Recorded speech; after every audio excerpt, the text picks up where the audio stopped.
Catch up if you can. We, two streamers against the tracks, coming out alive is just a deadly fantasy. Catch up if you can. You'll be gone in a single moment. Hope you said goodbye before you go. Hello, Sharky. Hey, Cass. Welcome, one and all. Welcome to the Bad Game Hall of Fame. Welcome to Kursed Kart Racers, episode 22, Catching Up. This is the show Been a while. In which we catch up with the kart racers that we missed along the way.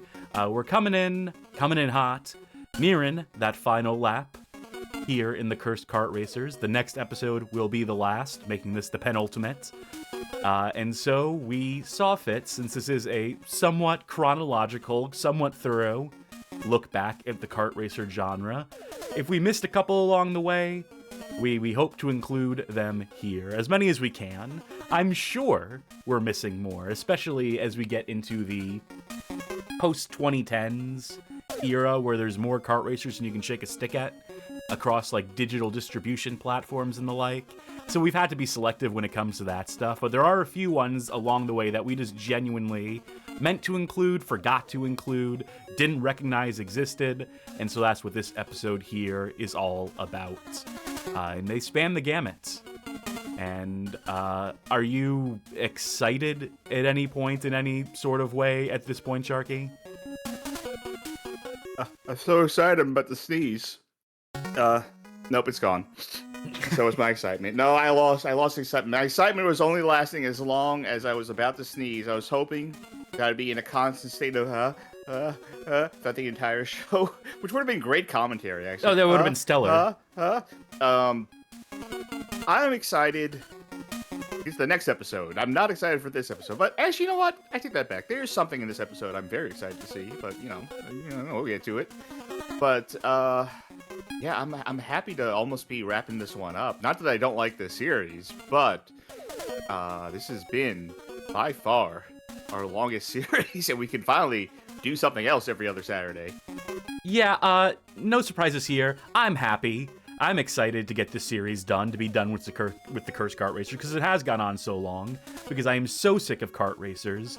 I will be so happy to move on to bigger and better things. So that's the anticipation in me right now. But you know what else I eagerly anticipate, Sharky? I think you might have a hint of an idea. It's when you rev up those engines and present to us Sharky's Stream Snack! Alright, well, tonight's stream snack is Alani Nu Cherry Bomb, which I believe at this point is their Valentine's Day flavor. I assume, because the last time I had it and I read off the ad copy, it said this is for Galentines out there. Our food tonight is a Wow Bao chicken teriyaki steamed bun, which for the past couple months, chicken teriyaki is the only flavor I've seen in stores. I have not. They used to have the hamburger one that tasted like White Castle sliders. Don't have that anymore. They used to have the Mongolian beef. They used to have the barbecue pork. You're not a man unless you have a pork bun in your hand. Don't have that. Can't be a man around here anymore. That's fine by me, but I still thought it was tasty. And no pizza one. So I don't know. Chicken teriyaki is fine, but I'm worried that I'm not going to see any other flavors again. But to give a little bit of a different flavor profile as well, I have a little dessert here for after the bow, and that is an Atkins Indulge, spelled incorrectly, chocolate coconut bar. How do you misspell indulge? Endulge. Well, that's totally wrong. Someone should let them know that they fucked up. Maybe I can get a discount if I let them know that it's all misprinted. These are actually fairly cheap. I think this is like $5 for 5 of them or something like that, which is, if you compare it to like Mounds bars and how much that costs, this might actually be a little cheaper.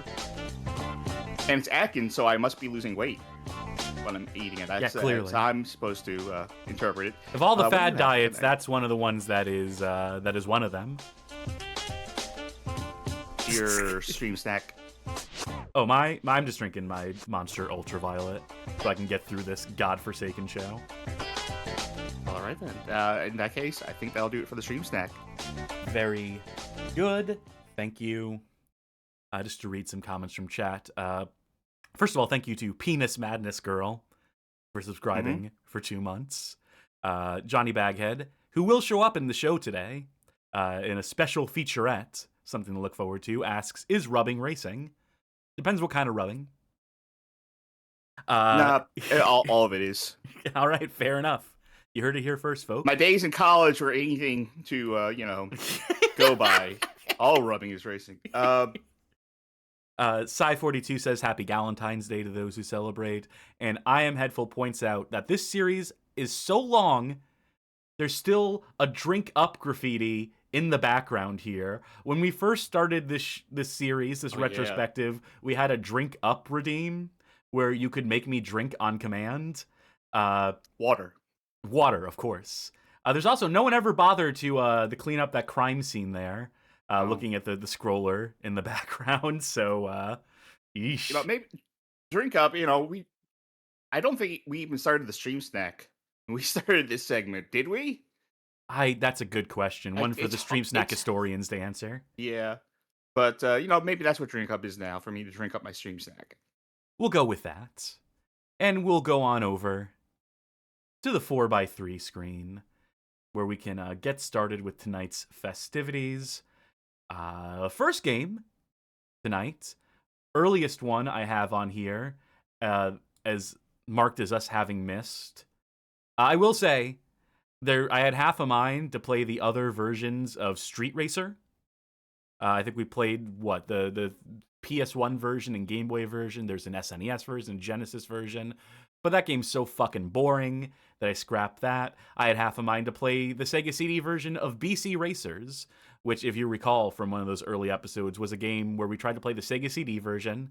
It didn't work due to the Sega CD emulation wonkiness. So we just said, fuck it, play the 32X version. And so I was thinking maybe we bring that back. Nah, let's just get this done at this point. And so we're going to start off in the year 2000 with NASCAR Rumble, developed by Electronic Arts Redwood Shores Studio and published, of course, by Electronic Arts.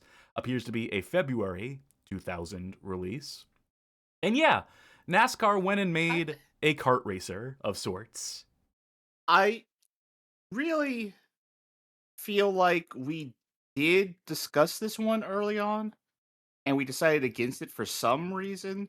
I definitely remember someone in the Discord brought this one up. Like, someone mentioned this, and I think we were like, no, but I guess you've changed your mind. I guess we've been wrong. My mind. We have been wrong in the past about things we thought were kart racers that weren't kart racers, and things that we thought weren't kart racers that were kart racers. So, we'll find out for sure now. Definitively here on the show. So let's get it loaded up. Why don't we? This cherry bomb tastes a little weird tonight. I don't know what's up with it. Yeah, I think this is one of the most requested ones, too. So maybe I'm just giving the people what they want here.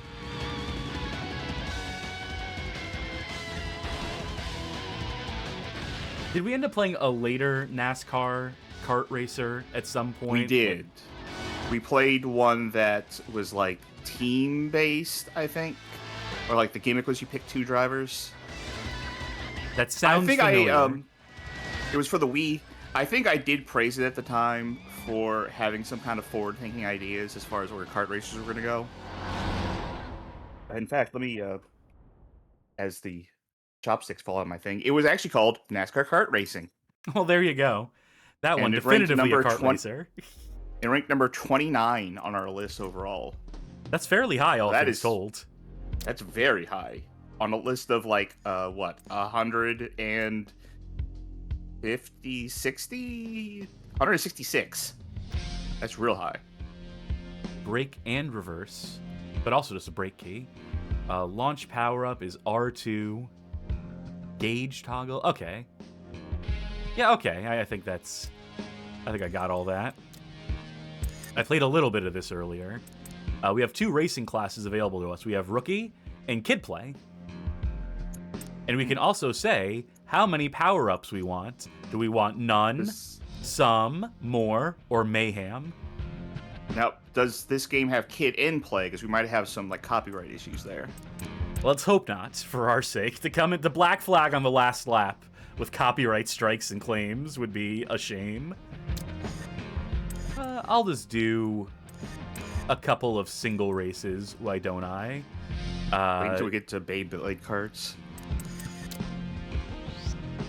I was playing as Stacy Compton earlier. There's also Scott Hansen, Jack Sprague, Ron. I don't care. I've actually decided, just like 5 seconds in, I do not care to go through every single character here because they don't show up. You're not seeing character models or anything. I'm just gonna go with whatever car. You get the cars. The car is the character. They're all stock cars, though.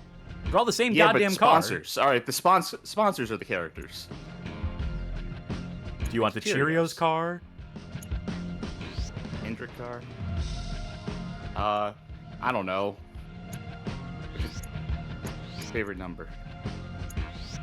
Let's go with Ward Burton because it reminds me of Burt Ward. You know, Robin. Yeah. Ooh, look, there's some bonus tracks to be unlocked here, including the Circus Minimus. I unlocked this velodrome because I played through one of the cups. I feel like it would be funny if every single one of them was still just an oval. I mean, to be on brand. I made a Kid and Play reference. I had to look up, do I know a single goddamn Kid and Play song? I think the answer is no. Yeah, so this is a kart racer. All right. Yeah. Good. Determined. Yes. Come on. Yeah, there we go. Ooh. I'm stacking power-ups. As long as you have a power-up in use, as you collect more power-ups, you can have multiple power-ups running at the same time. Like my shield and my, whatever I picked up. Why do they make more NASCAR games like this? Too much fun.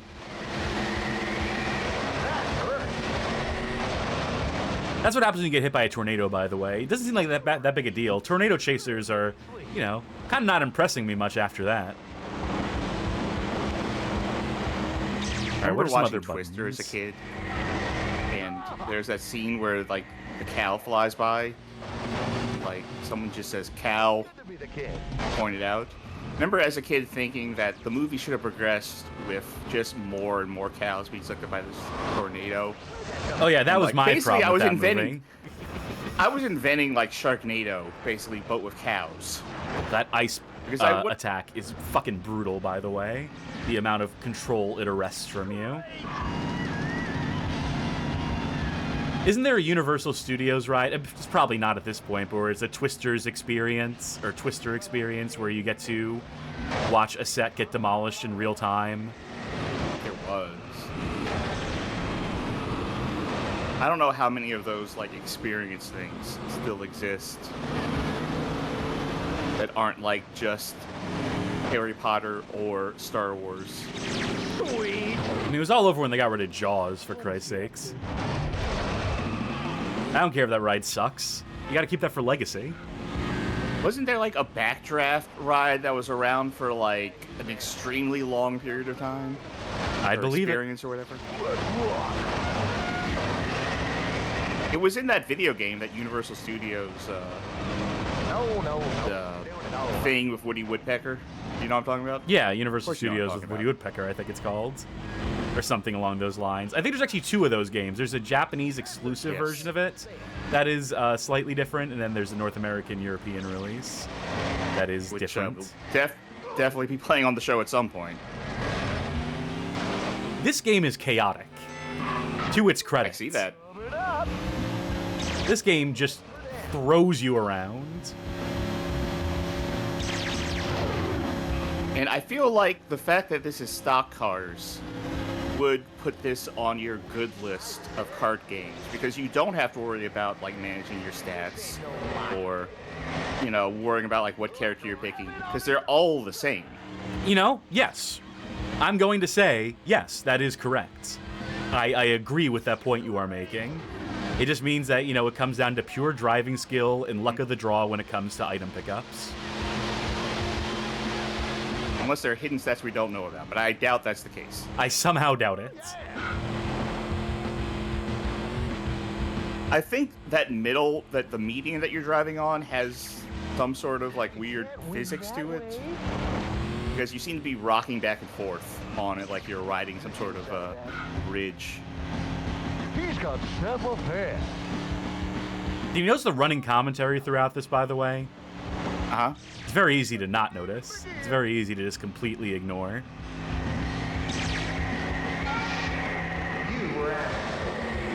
They do echo in the tunnels, though. Getting all teary-eyed on me now. Move it!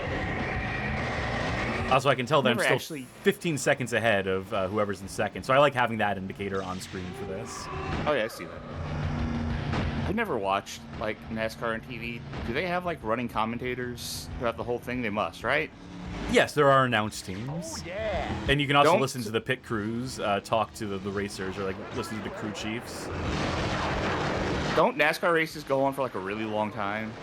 They sure do. I feel like you would run out of things to kind of talk about with cars going in circles like that. Like, there's obviously people are, overtaking and their positions are changing through the race. But I feel like at a certain point, it would end up like baseball commentary, where they're just kind of talking about, like, I don't know, what are you doing after this? A really good job by the pitcher. He caught the ball. Like, baseball games go on for so much interminably longer that, like, I feel like even with as much stuff that happens in baseball, they run out of things to talk about the sport of baseball. Wait, it's a track record. Yeah, and I don't give enough of a shit to save that. I will say, the default number of laps I would like to adjust, because I think 4 is too many. I think a more reasonable 3 would do just fine.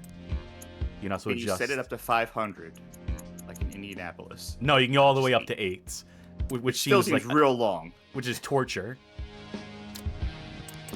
Let's see a later track, then we'll get into some multiplayer. Dario says, you need Spanish announcers for baseball. No, that's one. No, they'd run out of stuff to talk about way sooner. Give me that cornflakes. Like, they'd go through all their commentary so fast. It'd be like the bottom of the first, and they'd be like, well, that's all we have to talk about baseball. Decent number of tracks in this game, including Dog Tired, Hog Hollow, Foul Play, Urban Decay. Is anything jumping out to me? Let's see a barnyard track. They have a... Okay, I was about to say, which one has, like, the most interesting looking topography? Maybe this one. That one looked like it had some really high bends on it.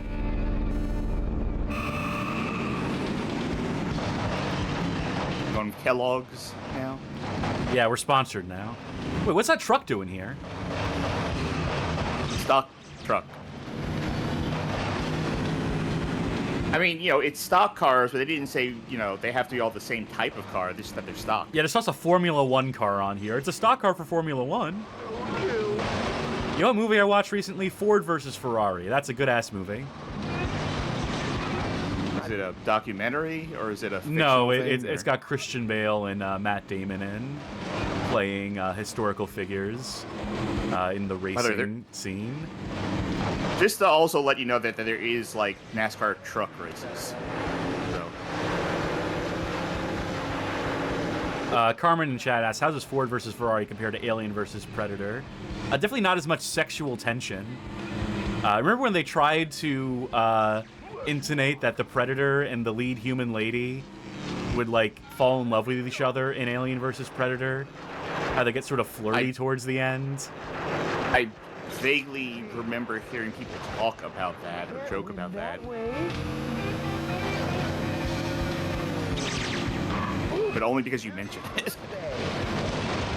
Happy birthday.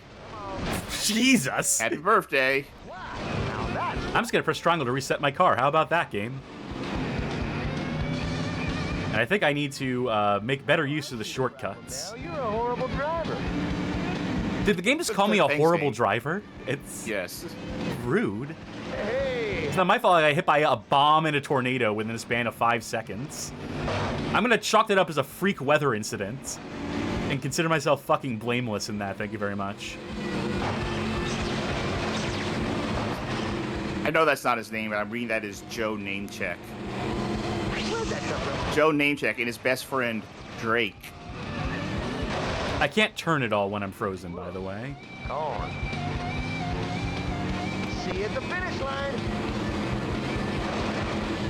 The shortcut caught us up.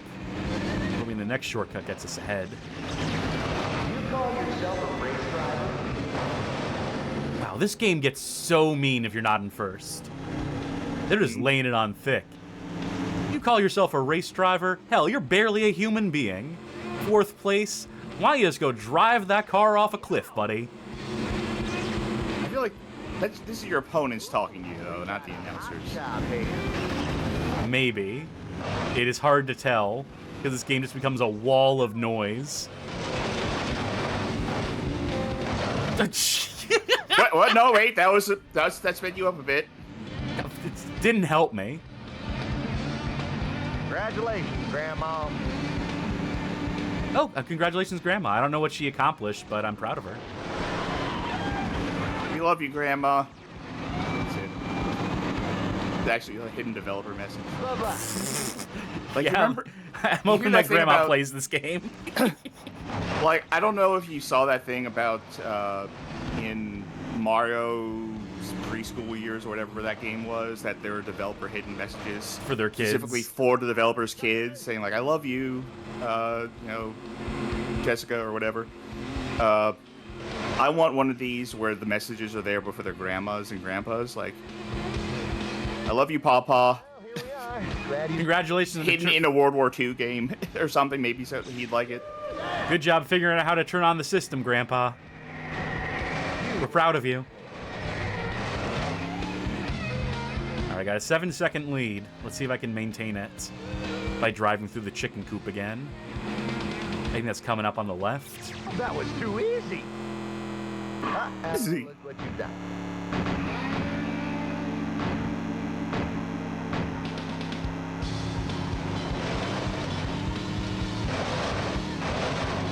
Yeah, this one's not I bad. still feel This ain't the I still time. feel like you could possibly do well in this game by getting hit by someone constantly over and over again, just being flung towards the finish. Within the realm of possibility, for sure. Oh, crash out at the end. Awesome. Well, that wasn't miserable. Mhm. It was exciting, which is what you want. You know what? Sure. Save my current game status. See if I give a shit. Then we're going to jump into some 2-player. All right. And we'll see how they split the screen. Now, good news for you. There are no, like, battle modes or anything in this game outside of the racing. Good. So just very straightforward. There is showdown mode, which is just one-on-one versus the single racing championship where you have all the racers on the track. So let's do one single race and then maybe one showdown.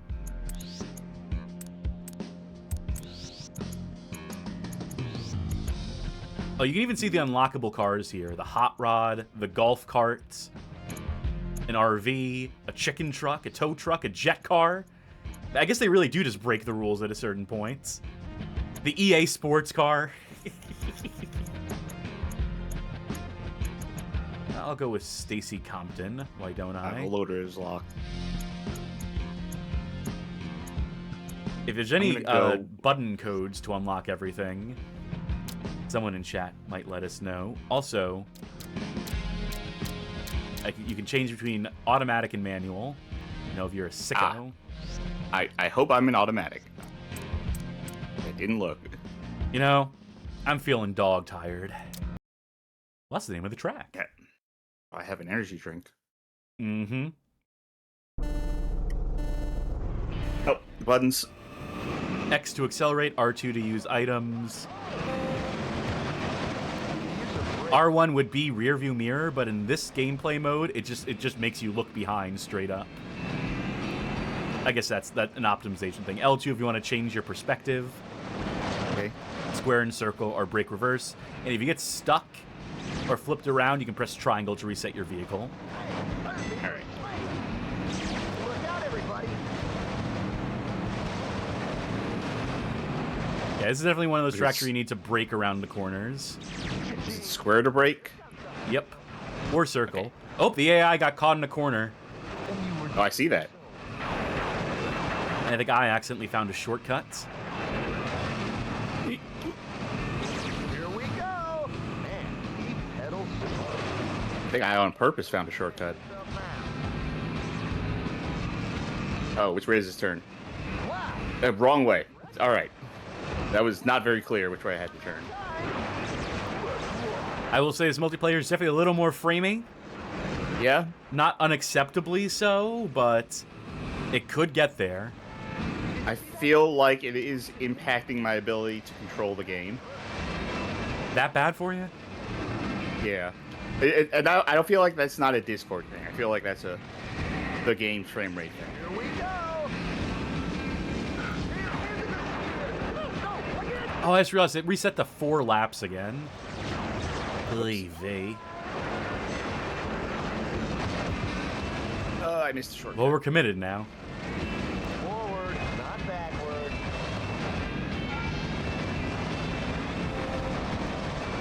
You're a crowd favorite now.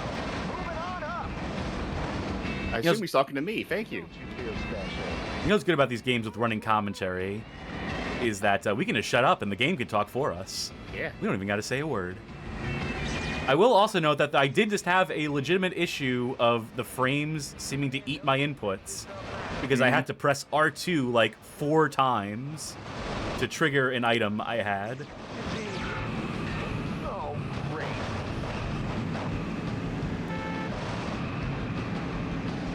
Ooh. Yep, everyone gets stuck right here. Thank God I have a 7-second lead. Oh, wrong way. I accidentally helped the... Jesus Christ. Excuse you. I accidentally helped the PC get into the shortcut, I think. It wasn't going to take it, then I, like, slammed it in the side into the shortcut. Like, no, this way. Well, that's very sporting of you. That's good sportsmanship, I hear. I think I saw another shortcut. Turn up the heat. What exactly is a palmetto bud? Inquiring minds would like to know, game. It's, in this 5-part essay, Do you think there exists, like, video essays on the subject of NASCAR? yeah. Oh, absolutely. Who do you think that's for? I could potentially find, like, something like that interesting, like the history of, like, you know, stock car racing, making these cars, like safety stuff.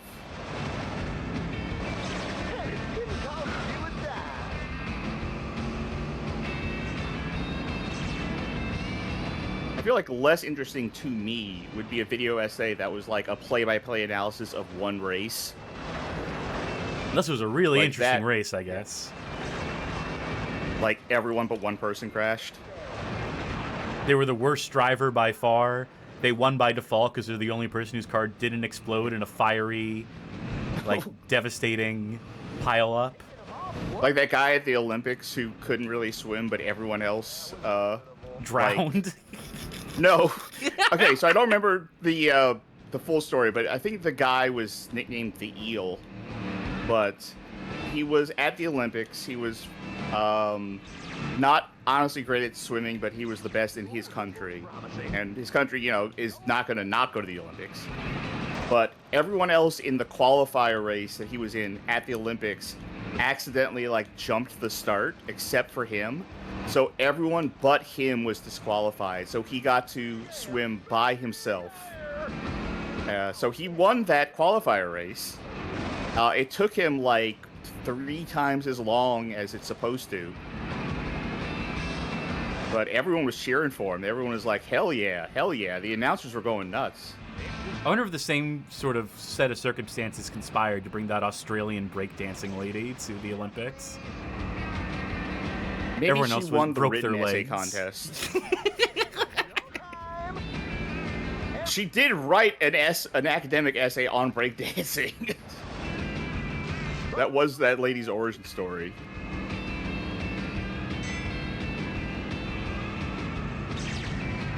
I feel like I am like so far behind, and I am, but I'm in second place. I'm just that good. The AI is just that bad that I feel like I'm in last place, and it's like, no, I'm actually like a mile ahead of everyone else except for you.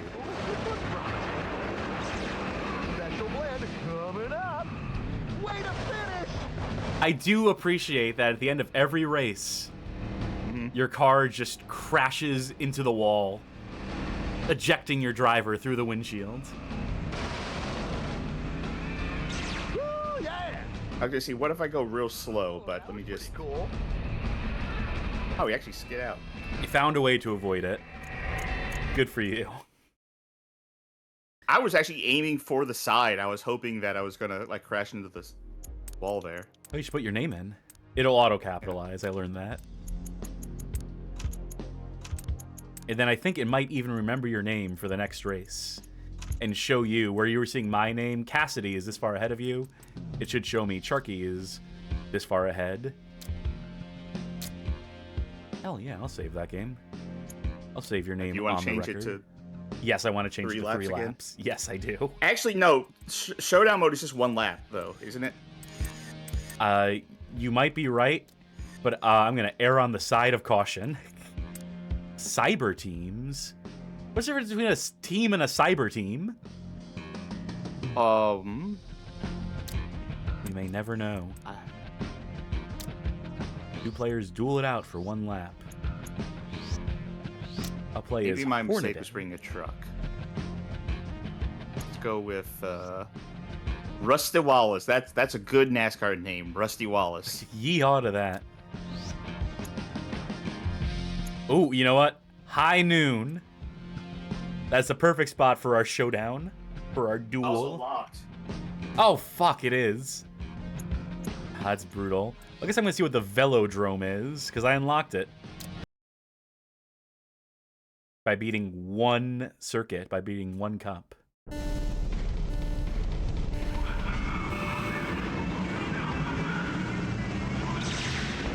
They really give you, like, barely any time to get ready. Like, by the time it's loading in, it's already doing the countdown. That was a wall.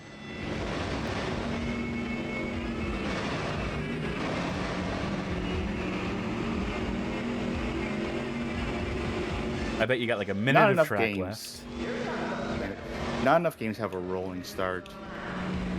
Or Yeah, a they're all guy screaming cowards. rolling start. Takanobu Mitsuyoshi, I believe, who produced all the music as well for Daytona.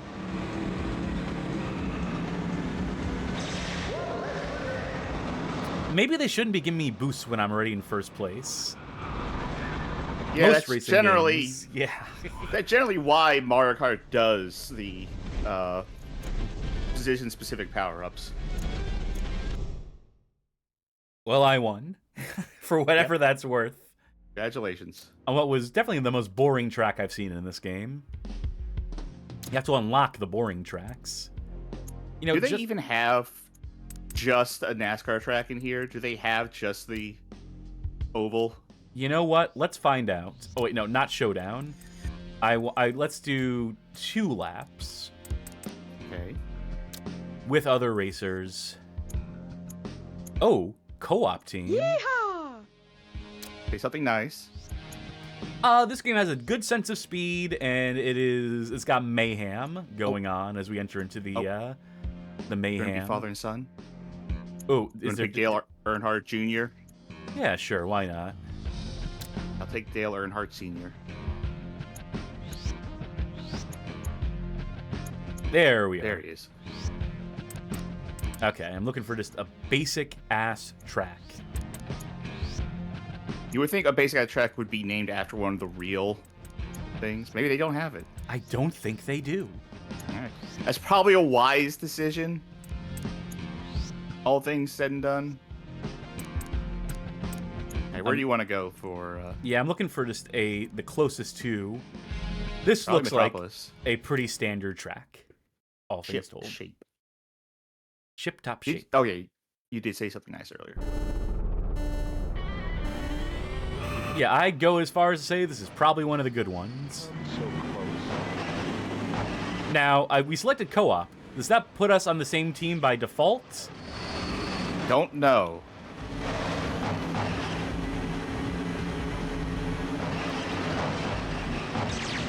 How do I tell who is my teammate and who is my enemy? Oh, those frames. Yeah. I feel like my rating on this is going to be a bit impacted by having played only the 2-player and having played this in a rougher frame rate. The control's a little worse. This is not a shortcut. That's just a little alcove for assholes. Oh my god! I can't even explain what just... Great. Yeah, it's fucking awesome. Someone clip that. What a Someone disaster. clipped that because I didn't see what it was. The abuse this car takes. Hey, rubbing is racing, though, folks.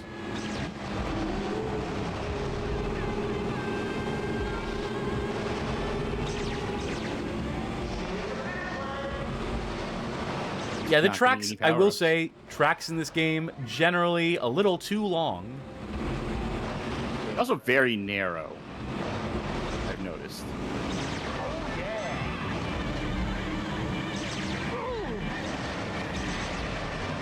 What do you mean reduce speed? Why would I reduce my speed? That was a good I don't think I got hit by the twister because I was going too fast. I don't think. I think God the idea damn it. is that you turn Oof. on your rear view, you slow down, and then you like move out of the way of it. Is why they're like what they're trying to flag or indicate to you. But I'm never gonna slow down. It's just not gonna happen. Okay, now keep pushing me forward. All right. Like from the second the race starts, I'm never letting go of the accelerator. I mean, we have established in the other episodes that that is actually a problem with how you've approached kart racer games. Is that you don't believe in brakes. You know, I believe in brakes while I'm gunning the accelerator so I can do like drifts and stuff. Here we are. Glad you've been taking my advice. Is that how you drive an actual car? You know? Maybe. Who's to say? Would that be wrong? Would that be bad? How many cars have you flipped? 2. But those were 12 years apart. I got another 10 years, I think, until my next car accident. And those are the only accidents I have, are complete rollovers of my car. Yeah, turn it on. It's never my fault. I had a tire explode on me. I was just gunning the gas and braking and shifting the clutch all at the same time, and my tire exploded. It's not my fault. Yeah, you should see me having to wait at a red light. This plumes of smoke that I'm generating. You know, I always say this. I always tell this story about my second rollover, because I already had one 12 years prior. I was driving through Idaho. The speed limit was 80, so I was driving exactly 80, and even that was like faster than I usually drive. I had my rear tire blow out apropos of absolutely nothing. And people always talk about, like, you know, like, so you went to shock, you know, like, you know, you rolled over your car, you had to have gone to shock. I'm like, nope. The entire time I'm skidding out, the only thought on my mind is just, fuck, not again. Of all the accidents to have, I'm having this one again. Just fully conscious of the fact that I'm about to be ass over tea kettle. That I'm about to have to kick out the fucking door of my car and crawl out of it. And, you know, Hey, sure we won. enough, I was conscious throughout the whole thing. Anyway, I set a lap record. Father and son wins. Let's save that current game status.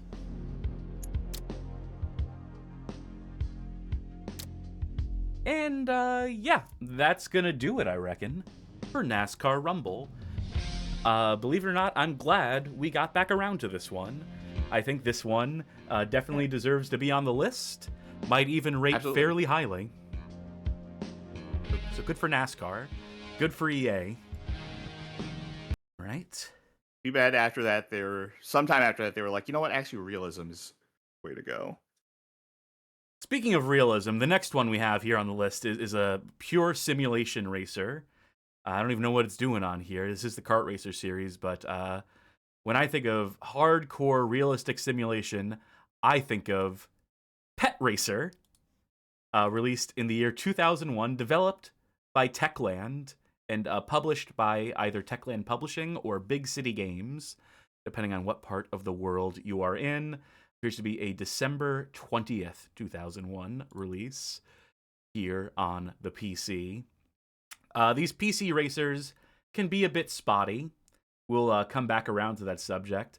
I think this is one that I had penciled in for an episode, was fully prepared and planning to play in a previous episode, and then come showtime, it just wouldn't launch. I just ran into hell of issues with it. But I think I may have those issues sorted out. God, I hope I do, or this is going to be very embarrassing. But we're going to have to keep this one to single player for technical reasons. I think there might be, like, shared keyboard support or something if there is, in fact, a multiplayer mode in this. I think it's also one of those games where I have to Alt-Tab out of it. My computer will get mad at me, or the game will get mad at me at the very least. So, fingers crossed that this goes off relatively hitchlessly. It is already not going off without a hitch. Oh, yeah. I should be able to remedy this, though. Should be able to. Yes, there we go.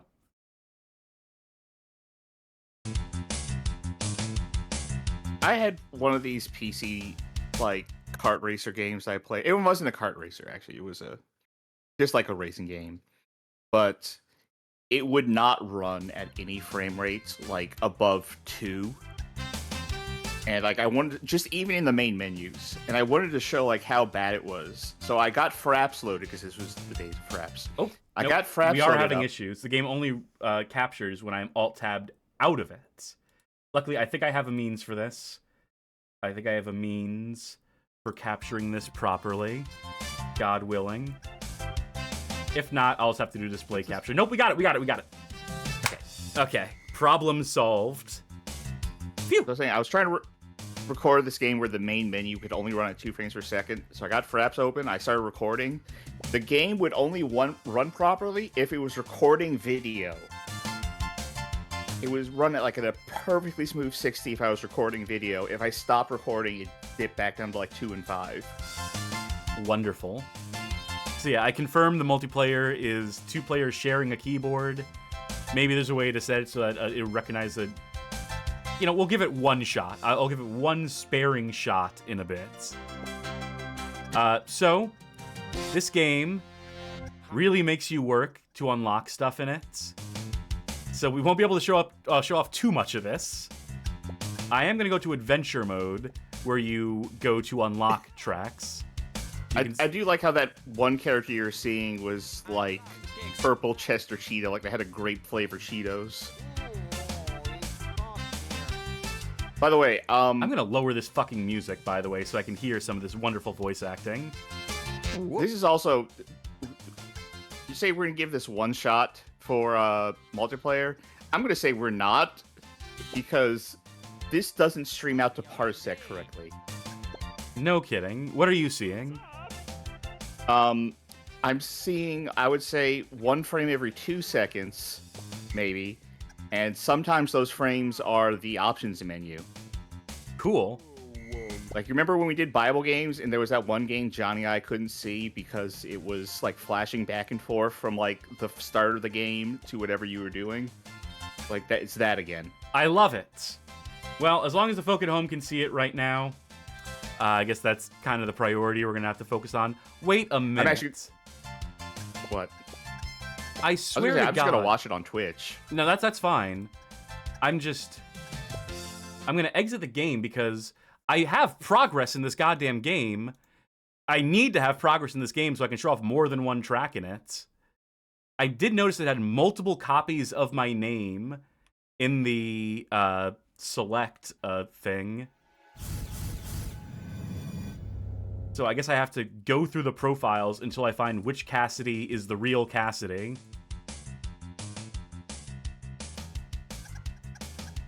Single player.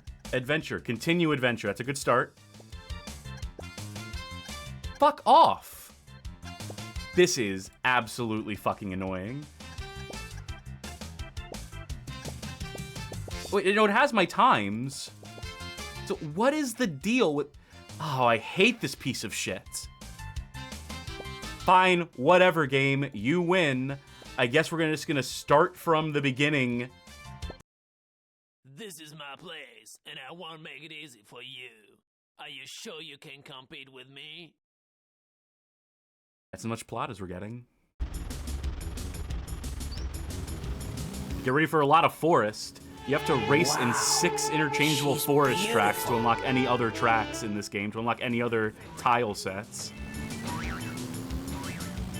I was hoping to show off more, but despite getting the game to at least run, it refuses to run into capacity where I can actually, like, do anything to show it off. So, you know, that'll factor in. Just the idea that this game doesn't run on modern computers, you know, which wouldn't have even been concerned in 2001. They couldn't have future-proofed for this stuff, but fuck it, I'm holding it against them anyway. Yeah. You should have known where technology was going to go in 20 years. I mean, they call themselves Techland. You think they'd have an eye for technology? You should have known that Parsec was going to be a thing and made it so that your game didn't look like you needed to take the cartridge out of your NES and blow on it. But also, you know, points against it for being one of these games where you have to play through every goddamn track in sequence to unlock anything more than just one track. Which is definitely just, like, that is inherent to the design and is a common sin we have seen across many of these games. Magic Mouse says, someone get Night Dive on the horn, they'll fix it. Hell, Techland still exists, don't they? They can patch this. It's their game. Yeah, they're too busy not making Call of Juarez games, which is the one thing I want from them. No, people apparently love that Dying Light so goddamn much that they just released DLC for that in perpetuity. I just want to imagine, like, an actual, like, social media campaign on Techland to patch... What's the name of the game called? Pet Racer? Go back and patch Pet Racer to work better. So this game's not good. This game sucks, actually. It moves fast enough, but these tracks are awful. I can tell you from having played like 6 of these tracks that the track design is bad, that it does a lot of like blind turns or turns that you just need to know the tracks to have any sort of way to like predict. The terrain is often not clear what is road and what is not, so you will constantly drive off of the road. The power-ups are not particularly useful in 99% of applications. And again, just having to see this fucking forest for 6 races in a row. Also, the tracks are too long. I don't know if the game's just like running too fast or modern system, but they give you almost like no time to parse what the power-up you just picked up was. It's like, launcher! No, this is, I have it running at 60, internally and externally. I have it hard capped at that. So, like, the text on screen for the power-up is yeah, funny guess. One of them was, like, off frame, too. I couldn't even read what it was. Yep, that one was definitely out of frame as well.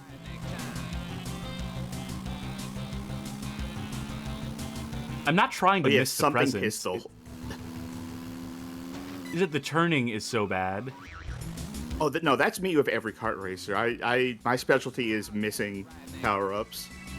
Just weaving between them. Oh, can you read Slime's message real quick? All right. I'm glad they built off this flawed but innovative foundation and managed to improve the fundamentals while also creating a fun, new, exciting universe with Nikita Speedy Pirates. That's right. They made that other fucking game. They went on to make that other kart racer that we visited in the series. Hexy Maniac says, what the fuck is the timer creature in the top right? He does look very depressed, actually. When newbie viewers stuck in Pet Racer, Let's see what another track looks like. This is the second track of the game. You know, I guess it's not all forest, technically. I guess they do some stuff within the theming. Not much. I mean, you're in Bull's Forest, but I wouldn't call this a forest anymore. What is your... Pistol. All right. What is your cutoff point between calling something a forest and calling it the woods versus calling it just nothing? Forest and woods are interchangeable to me. I guess a forest would be larger, just in terms of scale. I guess a woods could be behind your house, but you can't have a forest behind your house unless you're living in the middle of the forest. You know what I mean? Yeah. It's like there's a park in town. There's a couple of parks in this town, actually, where there's a substantially large enough wooded area where you know, if you take the wrong turn, you could get lost. But it's really not that big, all things considered. And I wouldn't know whether to call it like the woods or a copse or just a bunch of bullshit trees. You ever find porn in the woods? I found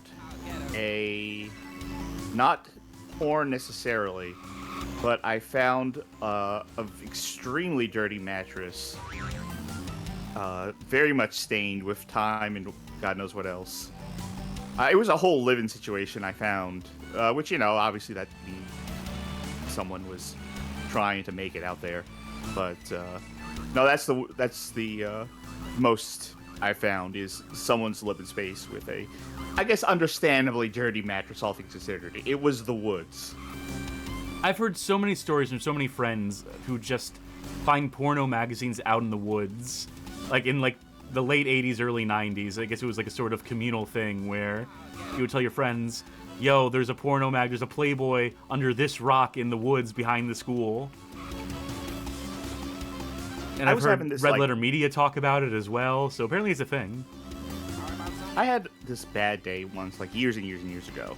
I was driving to a class, and I decided, I was in such a bad mood, I decided, you know what, I'm not going to drive this class, I'm going to keep driving. And then I kept driving, and I found like a bunch of trees, and I'm like, I'm just going to wander into the woods. It was a bad day. If you couldn't tell, that my instinct was, well, time to just get lost in the woods. So I was walking through it for like I don't know, 20 minutes. That's where I found the mattress. I was getting like real deep into it. It was getting like real hard to like find my way through. It was getting impenetrably thick, so I had to start like climbing over shit, taking off my coat to use it as like bracing for stuff. Had no idea where I was anymore.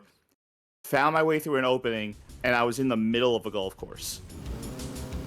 And I didn't even know there was a golf course in this part of the city. I had no idea where the fuck I ended up. That took a long time to find my car again. I unlocked a turbo mode. I think what this might do is turn every power-up into a turbo, and then force you just to play the first track of the game. Yeah. Turbo. Every power-up sure is a turbo. This sure is the first track we raced on. Good. My curiosity, consider it sated. I have one more. And if it's another fucking forest. Ugh.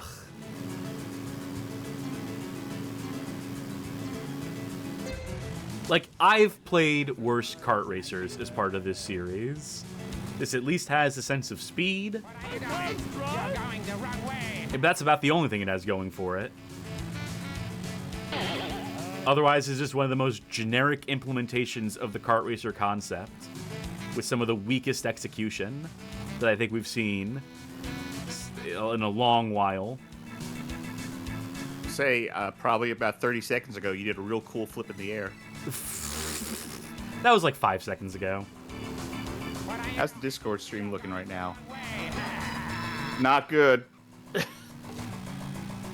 Well, don't worry. We'll be done with this after this race, because I don't want to play much more Pet Racer. In fact, I'm going to delight in uninstalling this from the hard drive, finally.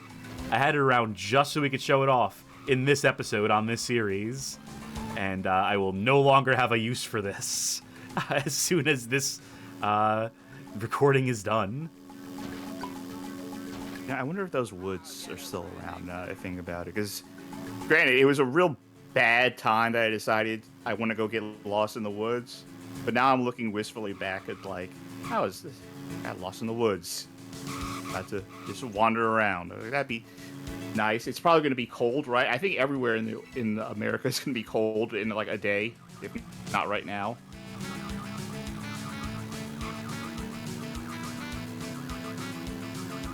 My mind is going blank. I'm going numb playing this.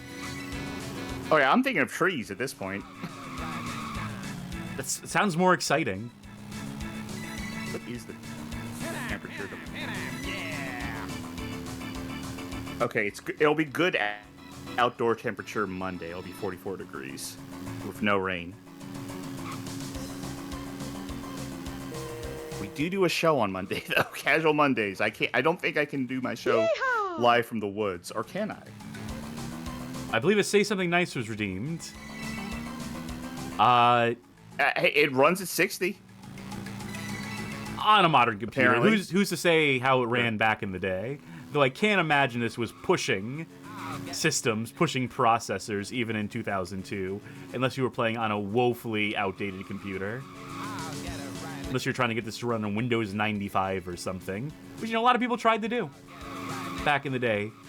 People tried to maximize their computers as much as they could.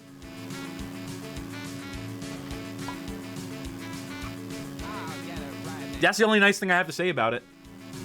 All right. I'm first. Appropriate to finish first on the last time I will ever race in this goddamn game.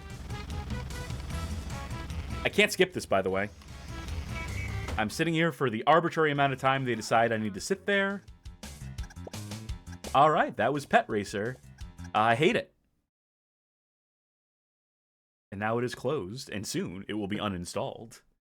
And I will be happy. Now, moving on to our next game. This one is another PC one that I had issues showing off on the show, which I really wanted to show off in its given episode. But alas, I could not. That game is Beanotown Racing, another PC release.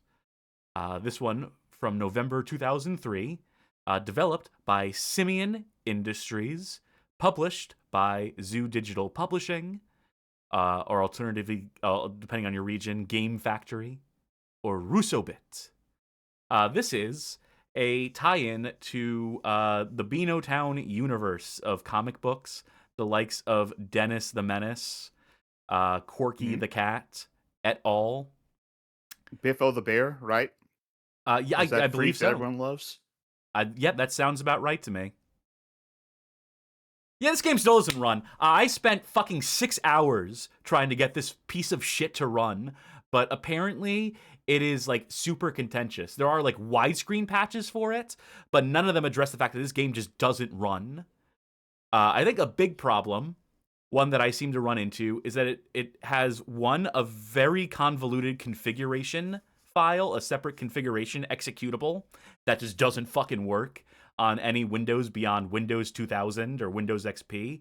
Then secondly, the second thing I heard, this is speculation from forums of people trying to get this fucking game to run, is that past a certain point on Windows 11, they broke something, direct sound desound implementation, and that is necessary for this game to run. So I tried 3 different solutions for getting desound to work on Windows 11 and hopefully get the game to work. None of them worked. I tried every configuration of DG Voodoo wrapper and setting. I tried DX Windows, or DX Wind as they say. I tried doing an old CPU simulator. I tried running it in a virtual machine.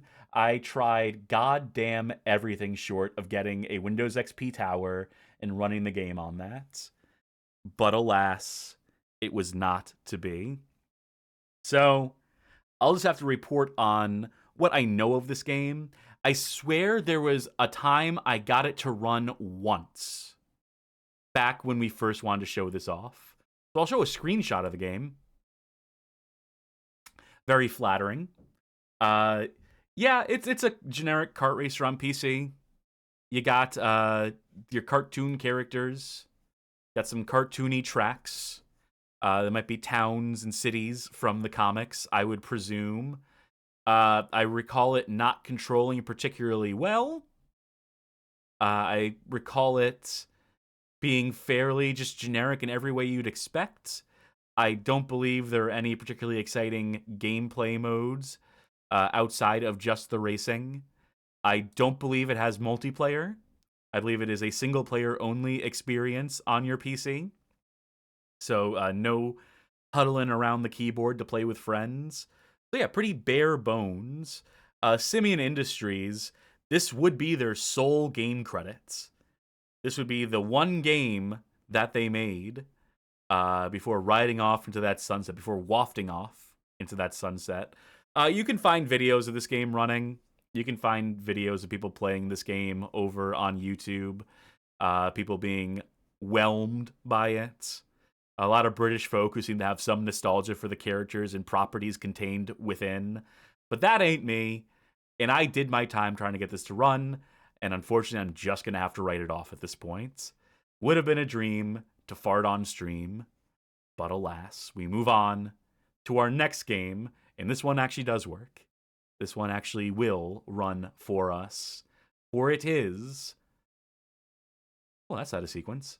I guess we're playing Sonic Rider Zero Gravity. I was expecting a different game. I was expecting a different game on the list. I might have it slightly out of order. But no, this is fine. We're jumping to 2008, and we are playing Sonic Rider Zero Gravity on the PlayStation 2, developed by Sonic Team and published by Sega. We played one of the Sonic Riders games previously on this segment. The first one, I believe. Yeah, I recalled it was very confusing to play. It did not come easily. I hear this one is slightly streamlined at the very least. And I believe there are versions of this on the next gen consoles. I believe there's like let me look at the list here. Let me look at its entry on. Okay, no, this one is just PS2 and Wii. Like Next gen was a completely different thing. Yeah, all this Sonic stuff, all this Sonic Rider stuff gets confusing. I know there's a Kinect one, right? Yes, that is the next gen one. Yeah, that one would be a dream to show off. Spoiler alert: we do have a Kinect game to show off tonight. We will get to that in time. I'm buying time right now while I'm transferring this game over to my local hard drive. Let me say then that shame Beanotown Racers couldn't work, but we think there should have been, or there should still be, like the American version of that. I think there should be a King Features. Racer, right? Yeah, Popeye and a racer. Popeye, Beetle Bailey, Prince Valiant, Mallard Fillmore. Mallard Fillmore still exists. Is that still running? It's still running. God, I hope not. It still is. I mean, the funniest Mallard Fillmore comic, I think, I don't know which is the funniest one. It's either the one that was in the Daily Show, one of those Daily Show books. The one that was, I forgot to tell a joke. Yeah. Yeah. That might be the funniest one. Because the guy's so pissed off, he spent like, I don't know, a month talking about how much he hates the Daily Show in his comic. This game makes use of the autosave function, by the way. I'm hitting buttons, desperately trying to get this to start. Oh, I see. PCSX2 switch around the controllers as it does. Sega. Here we go. A cutscene for our troubles.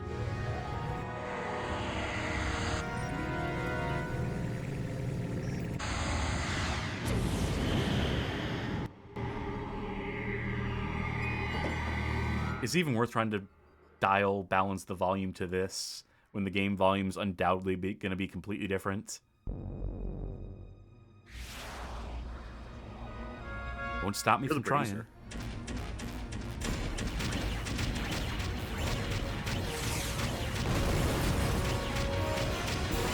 This is the Sonic Riders that I always forget exists. I know The the middle first child. one. I guess. Made by the leading security company Mediotech are no longer responding to commands and are running amok all over the world. The International Security Organization, GUN, has begun to investigate the event. What level of technology does Mobius exist in? It's hard to tell. Well, last night? Whatever's convenient for the game at hand. The sound of the impact woke me from my sleep, and I found it outside. We'll be at Megalo Station shortly. You could have just ran there, Sonic. Gotta go to the speed limit.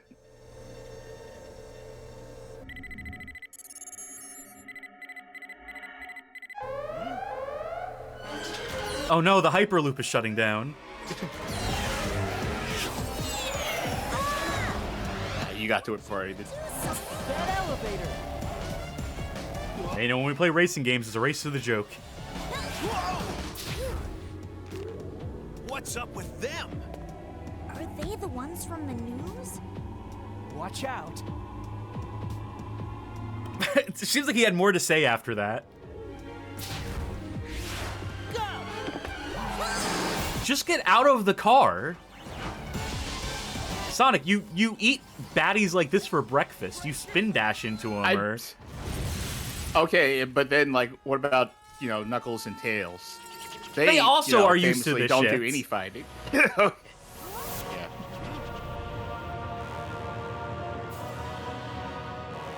What's going on? Is this the stone's power? That's supposed to be a stone? A magic stone? I've never heard of such a thing in our universe. Tell me that's the end of the cutscene. Tell me we're getting to the gameplay, please. Oh, thank Christ. Oh, you know, it would pick up if you started story mode, I'm sure. I'm hoping there is content outside of the story mode that we can jump into. I did not bother to download a save for this. I want to see what they offer you right out the gate in this.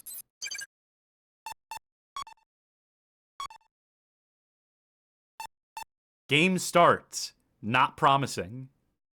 I think this might just toss you into story mode.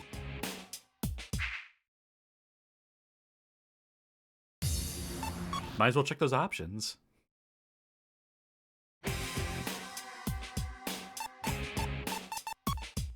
Can I adjust the... Nope, no volume dials. No adjusting anything. Just... I can tell you there's no codes to unlock stuff. And there are quite a few things to unlock in this game. Very cool. I guess we're going to start a game. Okay, thank God.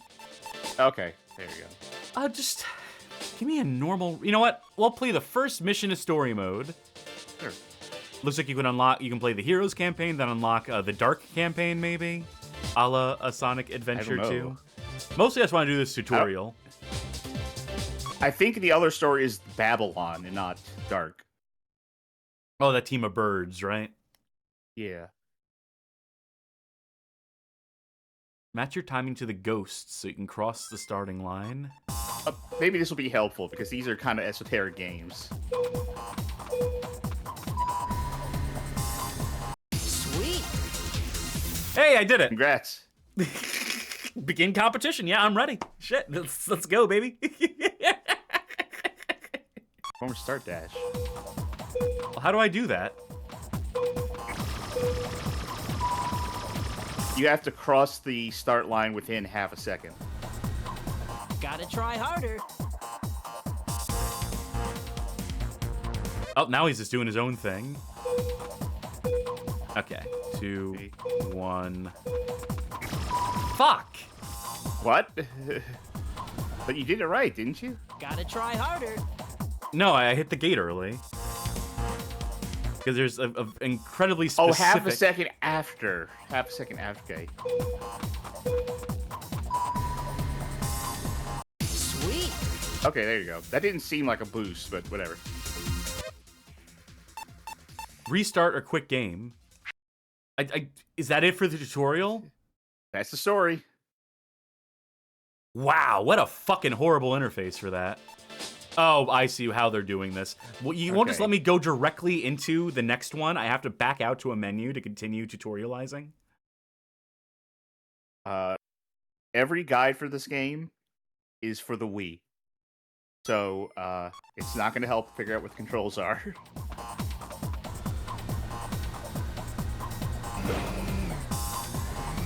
Yes! Tell me that was the whole thing. No contest. Yep, of course it was. All right, perform an A rank trick within 10 seconds. They have not told me how to get different tricks to come out, what the difference between an A rank, a B rank, a C rank, an F rank trick would be. This tutorial is bad. How did you do a trick anyway? Because I was looking Just away. press X. Yes! Okay. Was that A rank? No, that was B. What'd I do wrong? No way! All Did you it showed me was maybe the you had X to go button. through the thing on the side? Like, it looked like it was a... Well... That better be A rank. Yeah, there you go. Great, it was. No contest. Wow. Then back to the menu. Wow, this Trying is to make a manual load. This is aggressively bad tutorializing. I wonder if the Babylon team has to go through the tutorial too. Okay, square to drift. You couldn't just have one dedicated tutorial track like every other video game in the world, like every other kart racer that has ever been, where it's just like, all right, this is tutorial mode. We will go through in sequence all the inputs you need to know in the course of this fake race we have set up for you.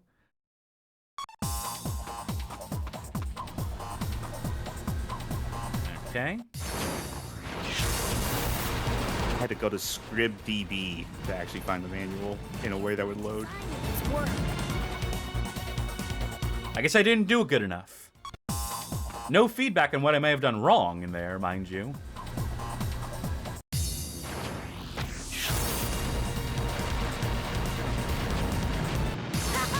you see that? I sure But you did. did it Tails. right this time.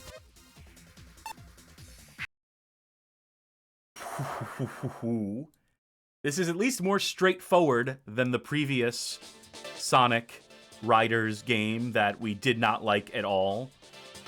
But this is about the most negative impression you could give me of a game going into it. Hold L1 or R1 to activate gravity drive. Ready? Go! So it's just a boost? Sweet. Yes. So you do that on a straightaway, and it eats up your gravity power, which is that meter in the lower left.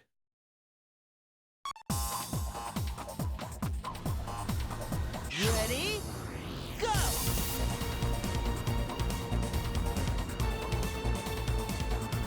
Sweet. Sweet indeed, I wonder Sonic. I wonder if the next tutorial is going to be Meteor Burst.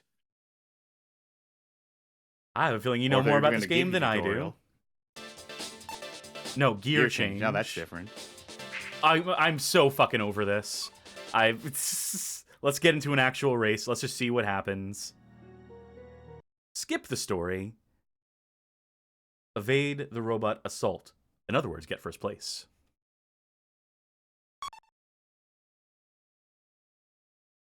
Really Let's haven't hope- picked up the story from where we left off. Here we go. Maybe? Now, we may be getting chased by killer robots, but we still gotta abide by the rules of racing and not good timing, jump the though. gun early. No. Ready? Go! So if you're doing this, well, you can't turn well, but if you run into an obstacle, you'll, like, send it flying. I'm wondering how you build up more of that. Like, tricks, I assume. No? Gravity point, okay. Ready? Advanced tricks will get you more gravity points. Yeah! No! So since you have no gravity points, you can't do that gravity turn thing. I guess it doesn't count what I just did. You know, I saw the cars rising from the ground. Okay. I'm noticing that what I'm are you pressing using triangle to to board? increase my max speed at different junctures. That might be the gear change thing.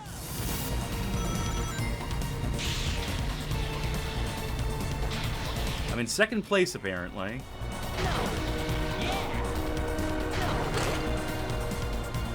Oh, great. A ball and chain. Just what I always wanted.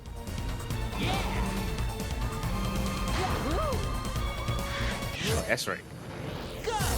I hate the fact that it has to, like, prime you for the boost or for the drift.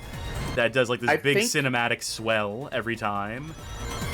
The thing is, I think you're not always supposed to be going for that boost. I think you, like, want to save your gravity power for, like, other things. Well, they want me to use the square one for that turn, which brings the camera out of focus and does whatever effect they want you to fixate on.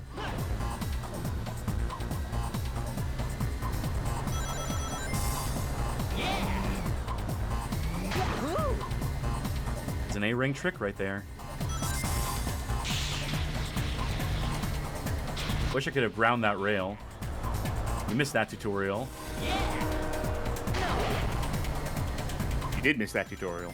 Oh, actually, well, see, rail grinds. You can't do that on the thing you're on right now. There's cool. There's 6 different types of gears, and each one can interact with different things in the environment. So your thing can use catapults. Oh, actually, I guess you can grind that rail. Oh, maybe that's not... No, that's parts.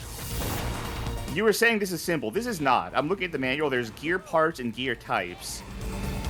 Certain gear types can use certain things in the environment. Certain gear parts let you interact with certain things in the environment. Well, I won. Like, if you have a bike... You did win. Sure, let's see next. Oh, a new mission has been added. Megalo Station. I also can't help but notice that there's barely any power-ups in this game. We had the ball and chain, which is a power down. There are power-ups, though. I'm looking at the power-up list. There is an attack power-up, too. Yeah, Sci42 in chat says, beginning to think this doesn't count as a Carter. Okay, so there are item boxes, and they have stuff like, you know, draws in rings, gives you a boost, launches a bomb at players ahead, attack enemies while, like, running fast. Tails looks off-model here. In a way that I do not like at all. So I will say that there are enough items in this game. We're not seeing them right now, but there are enough items in this game where that would meet our criteria of kart racer. I think the big thing would be, like, do we count this mode of transportation as a kart racer? I mean, whatever. That's the least of my okay concerns. Oh, then cool. I will say that's... You Why don't have put the right boost item pad? for that. Oh, right. Hey, this game sucks ass. I think this game is fucking horrible. They managed to streamline how bad the controls were, how absolutely obtuse the previous Sonic Riders game was, and instead they just turned in something that is a ugly, poorly paced, just unsatisfying mess 2 races in, with some of the worst tutorial UI I've seen in a long fucking time. The fact that every time you drift, it has to do that bullshit. And then it sent me into the ground. I drifted directly into the ground there. The game decided, oh, well, this is happening with a free camera right now. You're actually in 3D space, so we're going to make it so that you boost directly into the fucking floor. By the way, you did see one already, but this game does have a number of power downs that are just random in those boxes. So you could get parts lock, which will just deactivate all your gear parts.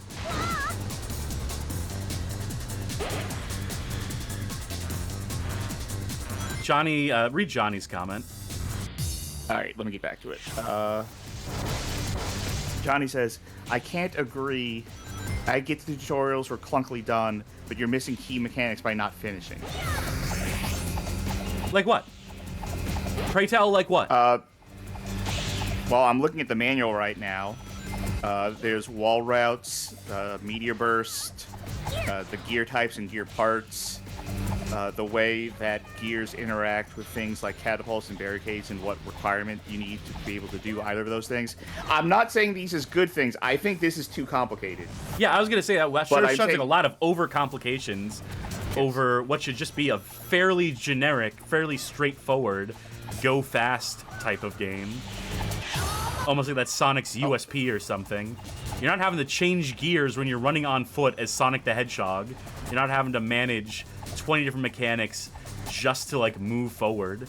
That's kind of the appeal of Sonic at a certain point.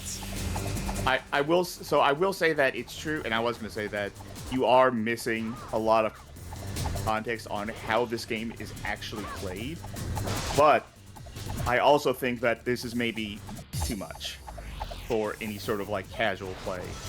Like, this, I feels like something that you would really need to devote more time into, like, understanding how it works until you can get to a point where you're like, well, does this system work? Period. I just despise the fact that two of the primary mechanics that have been introduced and tutorialized to us, it seems like two of, like, the bread and butter things you do, which are drifting and boosting, get all this fucking fanfare that slows the game down to a crawl for a second and gets really repetitive really quick. If I'm playing a game where every time I want to drift, we get this, the music drops and the camera does all these cool Gaussian blur effects, I'm just gonna roll my fucking eyes. I wonder how this works in multiplayer. Like, everyone just slows down. Quit game? Hey, join me for some multiplayer. Now let's see how that works. Oh, you escaped the meteorite. Survival. Okay, so there's story mode, normal race, for versus player time attack, special rules, free race, and time attack. I guess we'll do free race. Are these all the tracks? Or are these the tile sets?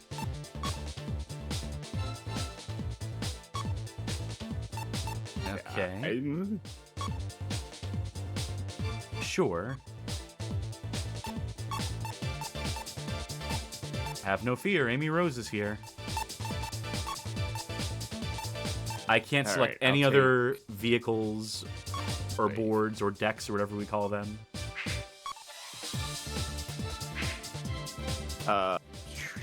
May have not unlocked them. All right.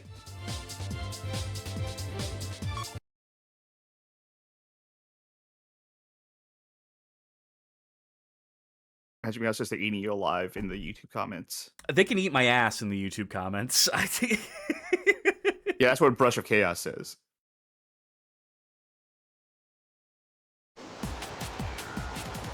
Ooh, I can already tell the frame rate's gonna be great. Not gonna hold back. You think you can win with that board? Oh, I like those sunglasses. Seems like a good time to start running. It was not a good time to start running. We were What a both horrible wrong. mechanic at the top of the race. What a bad way to do the... Just have me hold down the accelerate button or hold down forward at the correct time. I mean, I guess that's what they've done. They've abstracted it in a way that is unpleasant and unforgiving.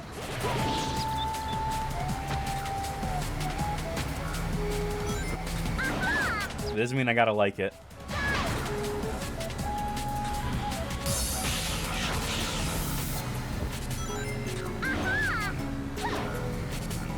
So how does it feel? This is definitely one of those things where it's going to be harder to tell on... I picked the wrong route. on multiplayer because of how the frame rate is reacting to things. So I took the wrong route, so I just got hit in the face a billion times because I took the bike route. Oh, it wants me to do this now. It's like, yeah, you're not doing too good. Oh. I was trying to go right, but the game didn't want to let me. Yeah, I pressed definitely ate R1 my instead of input. square. But I can confirm that every time you want to take a turn, like take a drift or speed up, it still does the whole fucking thing. So I think it's slowing you down because it's not a true drift. It's hold in place, turn, and then launch into a boost. So it's not a smooth drift. It is like prepare yourself for a boost.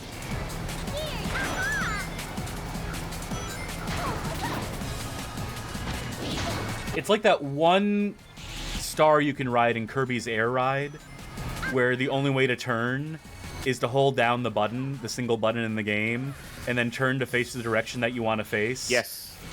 Yes, that's how this is working. But instead of tying it to just a gimmick vehicle in the game, they've made it the only effective means of turning with the vehicles in this game.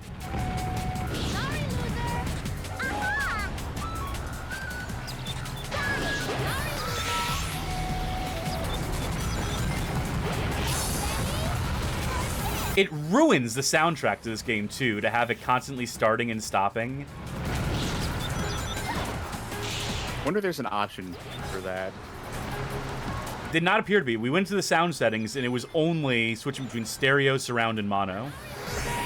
In fact, we went through all the options menus, and I don't recall seeing anything tied to that. The options in this game are threadbare.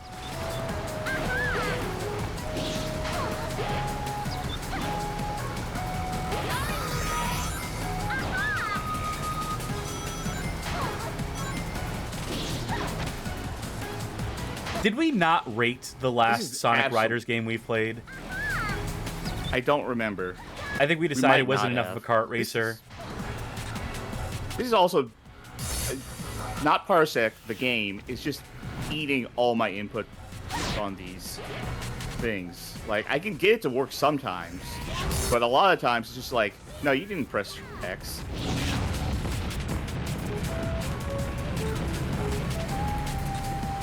I think we're going to rank this one. I don't think it's going to rank particularly high.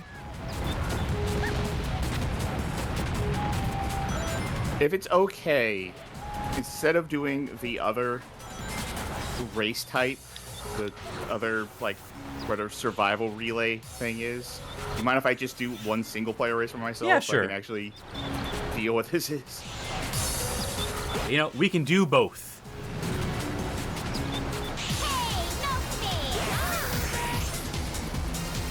Wow, let me just say, I hated every second of that. This game, to me, is just so thoroughly unpleasant in every single aspect. I would rather play Sonic R.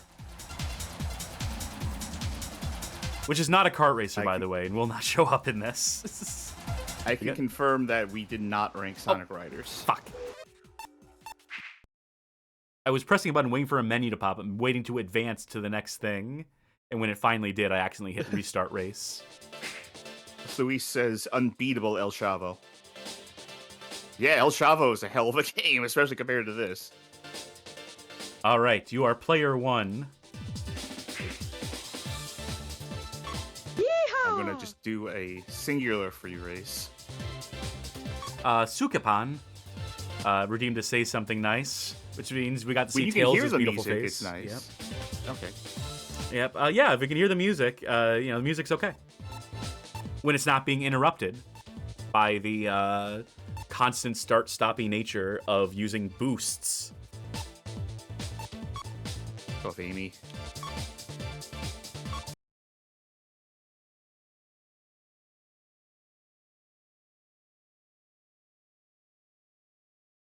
It's funny because when I played the first Sonic Riders, I found that way more harder to discern. I feel like I was missing more mechanics. I think you're right. I think that Sonic Riders the first is harder, but this is still bad.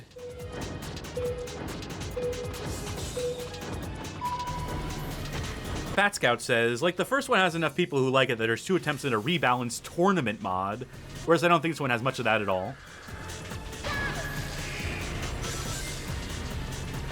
Like, this one is at least vaguely controllable. I don't like the way it controls, but I understand the way it controls. The first one, the first Sonic Riders, I could not, like, that game was made for people from fucking Mars. Aliens with, like, tentacles for hands or something. It certainly wasn't fit for human consumption. I thought I could make that in time. Nope. I'm fucking up.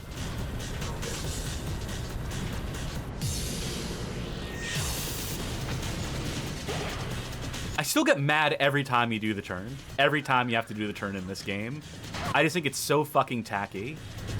And the idea of having to do that every time there is, like, a sharp turn is just, like, repulsive to me in some way that is I'm finding difficult to fully articulate and explain. Like, it should be self-evident. Just don't fucking do that every time you need to take a sharp turn. Carmen says that's how Kirby Air Rider does it. Yeah, it doesn't have this fucking tacky effect that shows up on the screen. And it feels like it's stopping the game's momentum dead in its tracks.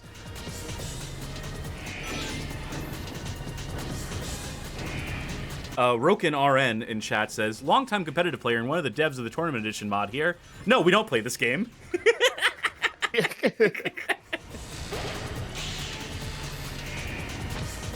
So specifically, competitive mod of the original Sonic Racers, right?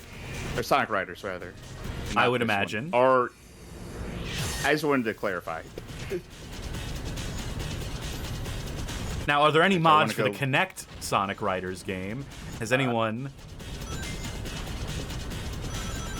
That's where the left thing was. Oh, no, they were answering a different question, apparently. Hey, it's hard to keep up with chat. Apparently it's something about band characters. But I just want to imagine. I like my answer. I like my fan theory more. I like my misunderstanding more. That no one plays this game. And therefore validates my opinion that this is a steaming pile of garbage.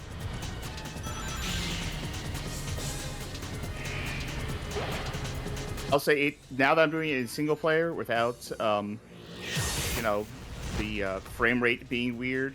This does control better. I'm running into the issues of just not, you know, being very familiar with this game because it doesn't play just. You need to like press triangle, by the Racer way, does. to get your GP gauge to go up. Oh, okay. See, yeah, that's another thing. I didn't understand mechanics. And press it there. again. Yeah, you're collecting passive upgrades during the course of the race that you need to constantly be looking in the top left corner of the screen to recognize when you've obtained them to gain, like, benefits, so like being faster. So that plays in exactly to what I was going to say, which was that I clearly don't know entirely what I'm doing, and that is impacting my ability to play well or to, you know,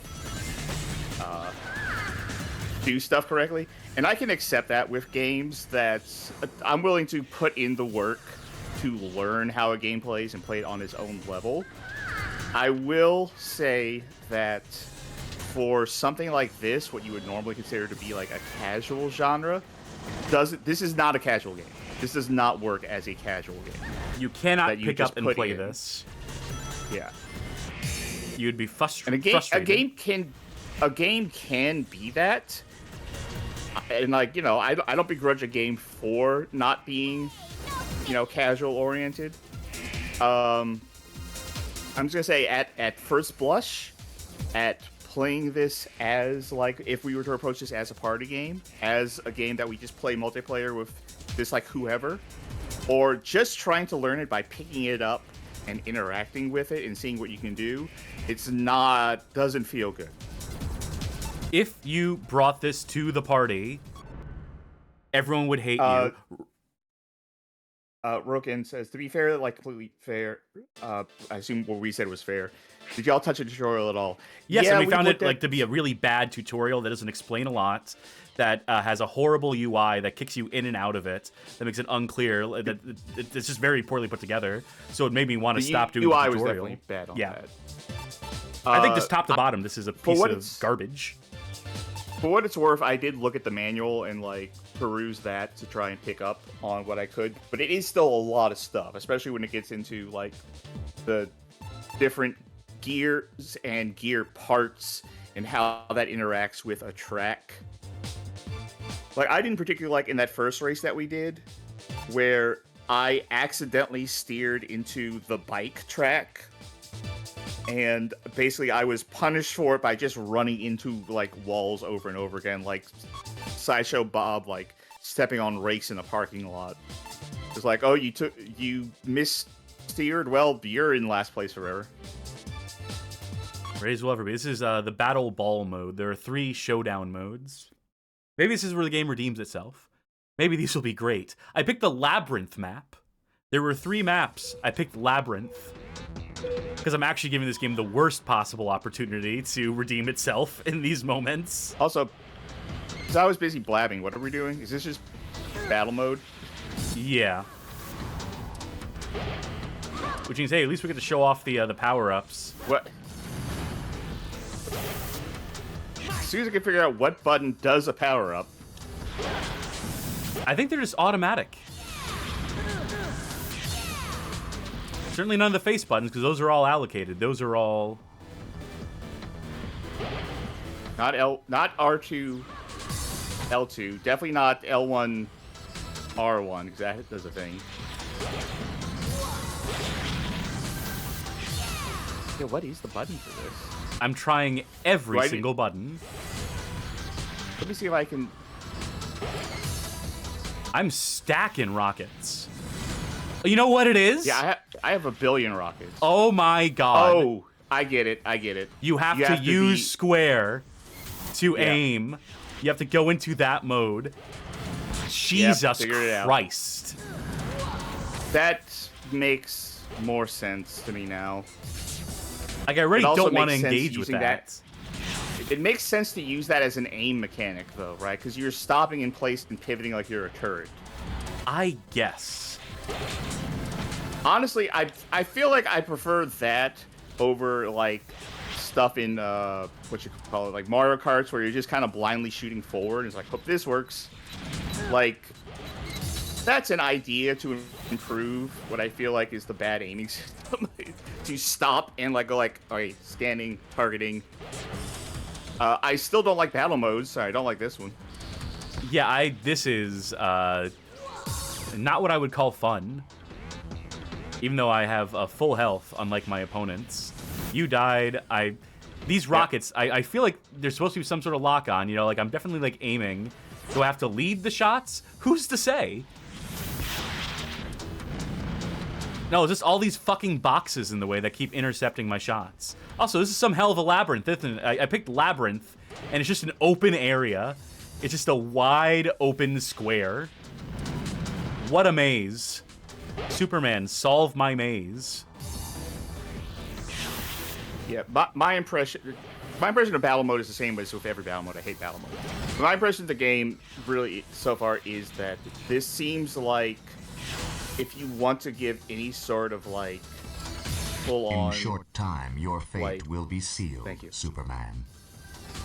If you want to give, like, any real nuanced take on, like, how this game controls and how this game feels, that you need to put in, like, the work to learn everything that's happening and how those mechanics work and how to, like, even beyond just doing the tutorials, to really, like, practice and hone in on this, which I will say to what we do here, to what we do for a first impression sort of stream, this is a bad first impression. This is a real bad first impression game. Maybe it's, you know, better. Maybe it really opens up once you learn the nuances of it. But on the other hand, I will say that the fact that there is a tournament edition mod that people work on to presumably make it better to play in that sort of setting, and the fact that it has like a 56 on Metacritic, maybe the base game isn't that great. This is never going to end. These CPU are just going to keep driving around. I'm never going to be able to hit them with anything because I'm just going to keep intercepting those fucking crates. Mm-hmm. Oh, I was wrong even. The right, the tournament edition is for the first game, not even this game. So, Yes. All right, this is the survival ball. will just be Super Monkey Ball. Please just, is this a Sega franchise? Just put Super Monkey Let's Ball put fucking Monkey Ball in it. as a treat. Let's put I in.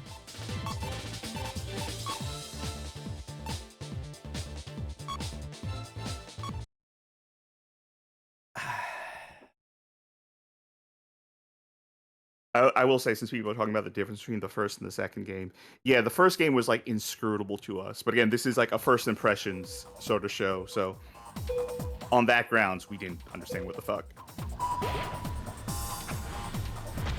Speaking of not understanding what the fuck, I don't know what this mode is. Okay, there's a ball. Beyond the fact that it's called. We need to hit the ball into the goal. Okay, it's soccer. It says use gravity to do it. I just knocked that ball all the way off fucking stage. Is it going to restart it to where it's here? Yeah, it's here. I saw it spawn back in. Amy had control of the ball, so I couldn't pick it up. It's gone. Wait. Okay, I think I get it. I think when you do your gravity slide thing, yes, you can like target. Assuming no one else is currently interacting with the ball, you can grab the ball and choose to shoot it. I can't help but notice the ball is consistently going out of bounds. Yeah, the CPUs are knocking it out of bounds. I'm knocking it out of bounds. There it goes again. Goodbye. That wasn't even you, was it? That was the CPU. No, that was the CPU trying to make a play and failing. I want to score like the CPU 1 point. I feel like the CPU is trying to sandbag here. What if I just keep tapping square? Will I eventually do something? Anything? CPUs are behind us. This might be my chance. I tried to launch it forward, and for some reason it went behind me and possibly off the stage. I'm gonna eat your heart out, Rocket League. This is like a war crime. You know, we mentioned Street Racer earlier, and it had a soccer mode in it. Do you recall that? Do you remember that? I do. That was a very strange addition. And yet, it was infinitely more functional than whatever the fuck this is supposed to be. They may have scored against us? Yeah. Is this even an us situation? Are we all for one? I think we're teams of two. Or are we... Okay. Someone else had control. Oh, yeah, I gather that. It's people grabbing control of the ball. But the way in which you grab control of the ball being this goddamn square button, slow down time, ultra targeting thing, which is just this disgusting button that I hate pressing in this game. In that it's very unclear when someone has control of the ball and when not. Or that, you know, the second you try to launch the ball, someone's just going to scoop it out from you. Because that's the game. The game is that you are intercepting. You're playing defense. So what I could do is just deny people the ball by being constantly in front of them. And then the second they try to launch the ball, I press the square button to immediately, like, gravitron it into my control. This is an incredibly ill-advised mode. A real video game would have you just bumping into the ball. Like a Rocket League, for example. We were all playing individually, not on teams. Were we? Yeah. Because we both lost and we were not on the same team, I don't think. Maybe? Because there were 4 different scores on the screen when it finished. Run a relay using the gear as the batons. Well, this one's definitely going to be cooperative. Then we can be done with this. I know, I want Tails. Brush of Chaos says they're starting to get motion sickness watching this. Mm-hmm.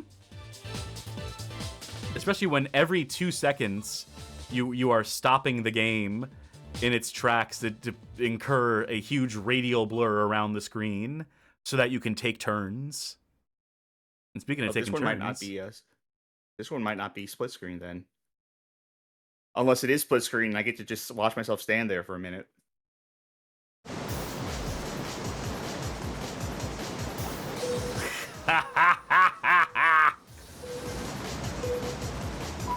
No, I'm glad it's not split screen. That's how this should work.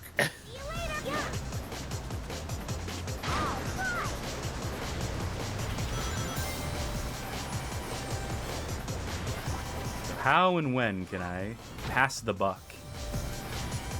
And I'm, you know what? I think I see where I'm going to come in. Which is going to be on lap 2. Basically, you do a lap, I do a lap. Okay. This is also the feeling I get from this game, just constantly, every second, is just, what am I doing wrong? I feel like I'm taking turns pretty well. I feel like I'm playing the game on its terms. Sure, there may be mechanics I'm missing out on. I'm remembering to use the gear up to increase my maximum speed or whatever. I feel like I'm effectively using the square button in the way that's supposed to. I feel like I use the R1 button at the right point. And yet I still feel like I'm doing something horribly wrong, even though I'm in first.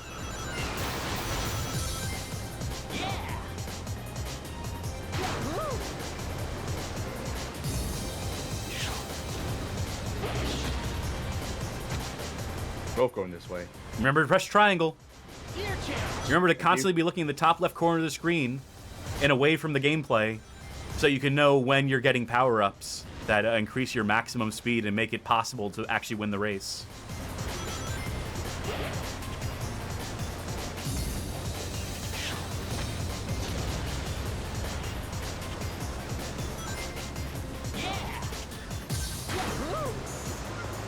By the way, you can't control this section. I tried left, right, square, everything. Nothing happens there. Oh, you can. You can? You can. Yeah. I felt like I had no control over that. It's a little delayed because you're fighting against the water. Whoop, that didn't do anything. Still in first. Sweet. We win. Win.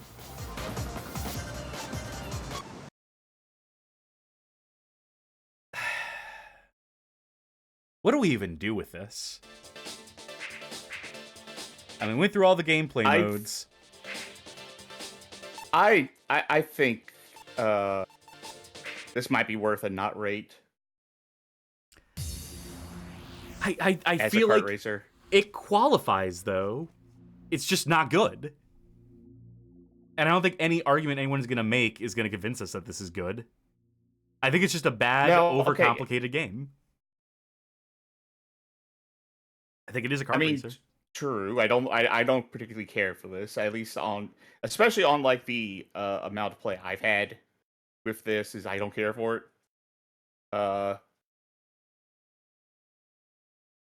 don't know. It just feels weird calling it a kart racer.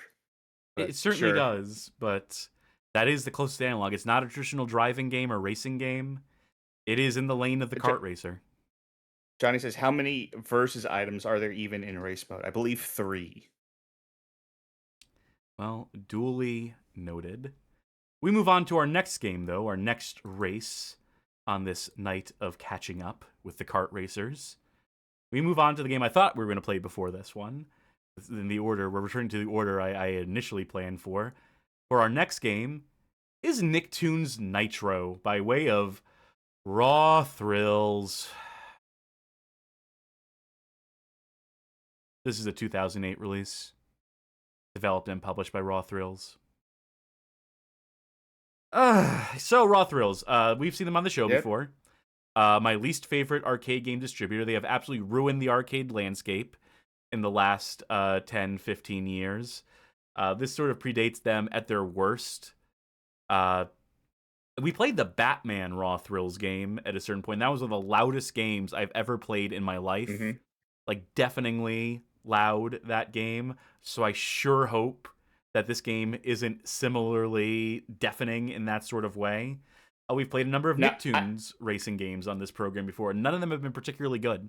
In fact, some of them have been some of the worst we've played in this series. Like, I can understand why arcade racers would be particularly loud. Like, that's more understandable to me than why something like 007 Racing is so ungodly loud.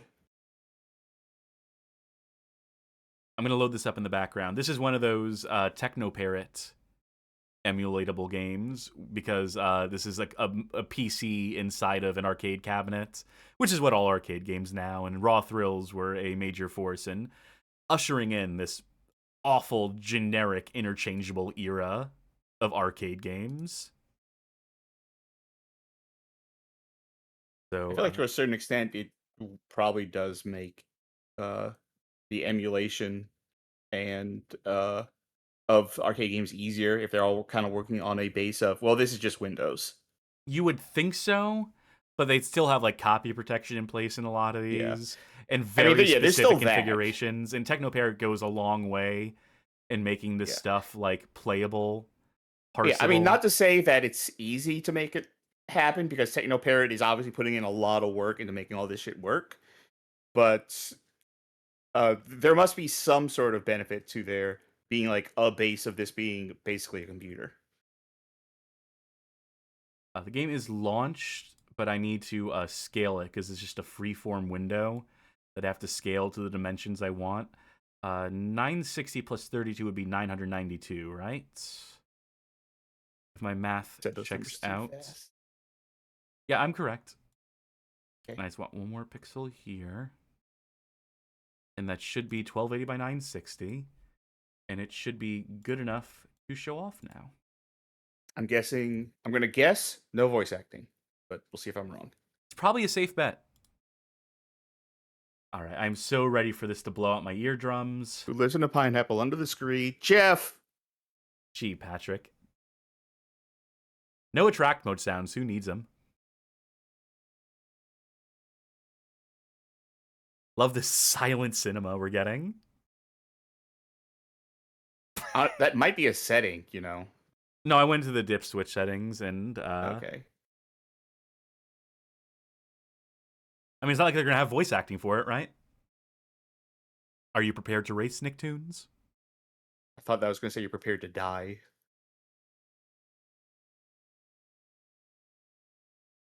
Here's all the characters.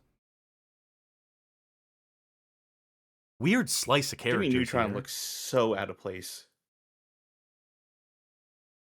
SpongeBob looks fucking pissed. Nicktoons Nitro. Pick a character. All right, I'm gonna dial the volume in now. Who looks good to you? Jeff. God damn it, that's not a character. Fine. I'm gonna play SpongeBob. That's Jeff. Pick Ace. You don't remember in the attract mode all the scores, and it just at the very top of SpongeBob by himself, and it said Jeff. You know, I'm gonna play Bikini Bottom. Bottom. This game is not definitely loud, by the way. Ready. Ready. Set. Go. No, SpongeBob, look at the road. This is why he never passes driving school. This is why he never gets his license.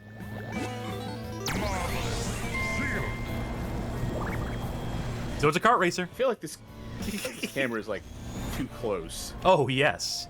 Luckily, you do have camera control, which is to say you have two camera settings. No first-person view, like you might want for a driving game, racing game.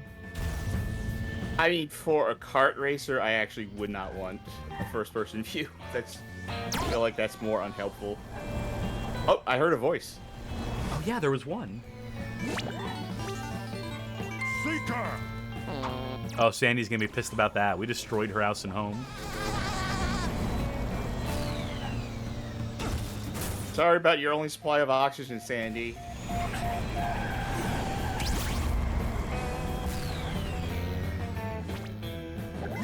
Why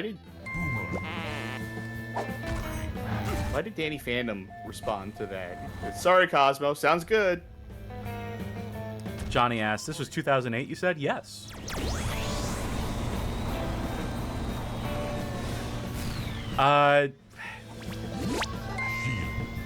This is functional. Yeah, that's along the lines I was thinking. Like, this is a game product. Also point out, just for your benefit, no multiplayer, no linking cabinets up together that I could find.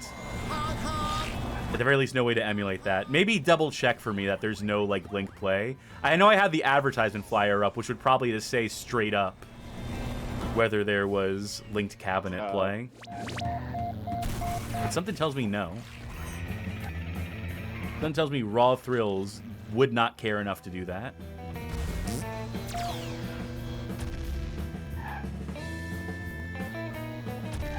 I think one of my biggest gripes with Raw Thrills, and there's a lot of gripes I have with Raw Thrills, I don't think they've made a single good game for the arcades. But one of their worst is Star Wars Battle Pod, which was designed to replace Star Wars Trilogy Arcade. You know, the classic, I believe that's a Sega arcade game. That was like incredible for its time, incredibly cinematic. An unfair quarter muncher for sure, but just like a cool ass game in the arcades. You know, it came out in the late 90s and was pretty sick, but those machines got old, and so Raw Thrills came out with. Did I say Battle Pods? I think Battle Pods might be a different one. There is a Raw Thrills Star Wars game that tries to be Star Wars Trilogy Arcade, but is way, way, way, way, way, way worse. And somehow way meaner, to the point where it's just a scam. And that's saying a lot, considering that Star Wars Trilogy Arcade was basically a scam, designed to separate fools from their quarters, in the hopes of getting to do that cool lightsaber fight against Boba Fett. Star Wars Battle Pod? Maybe? No, that... I was just trying to look it up.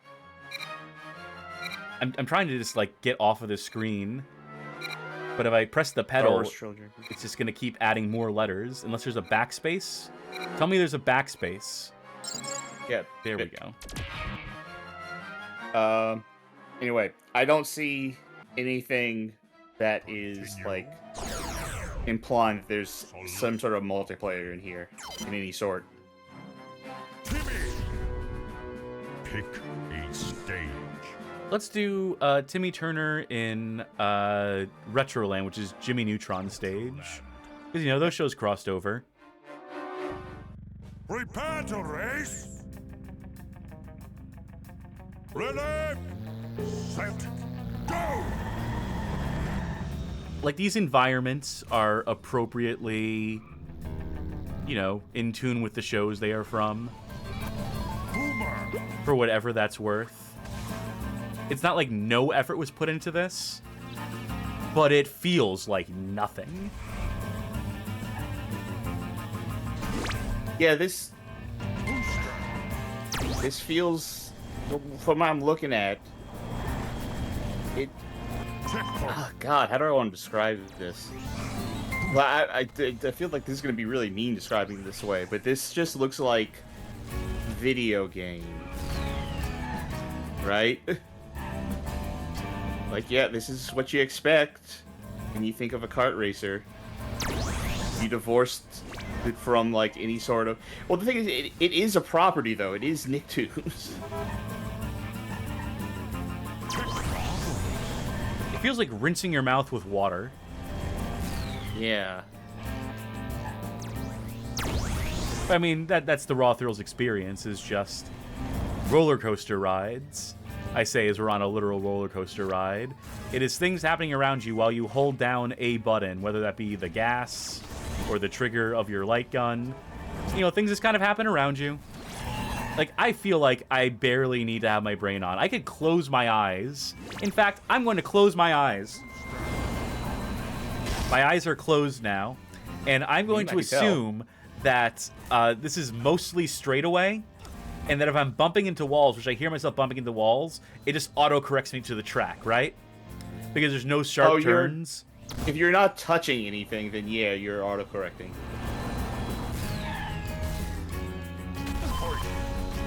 Okay, so I'm definitely hitting a wall there. Do I have an item? I'm just going to press the use item button and assume I have an item. You don't.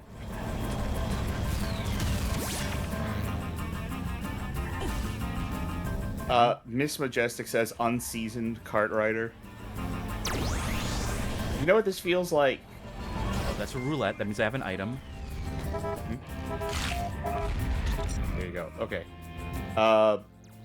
You know what this feels like? This feels like an unlicensed kart racer that they put a license on.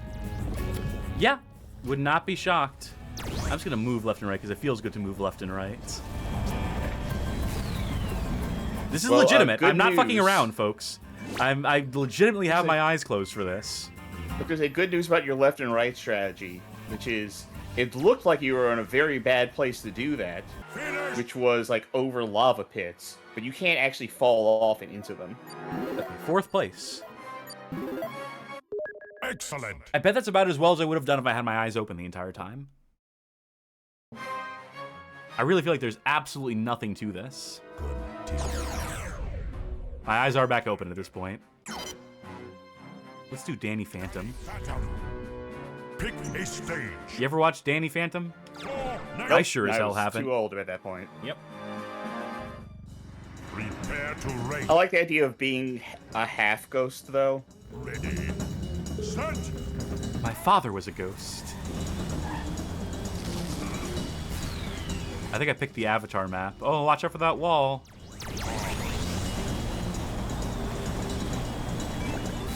There's basically no turns in these maps.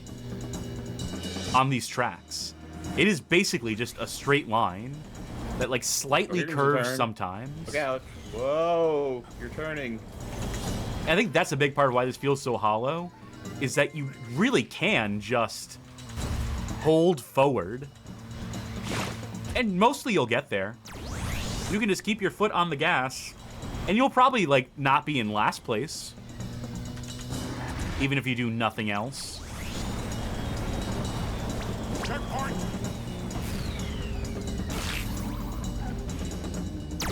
This just feels like not trying. They tried with the environments. They tried to make unique stages, but the problem is that they're all just straight lines.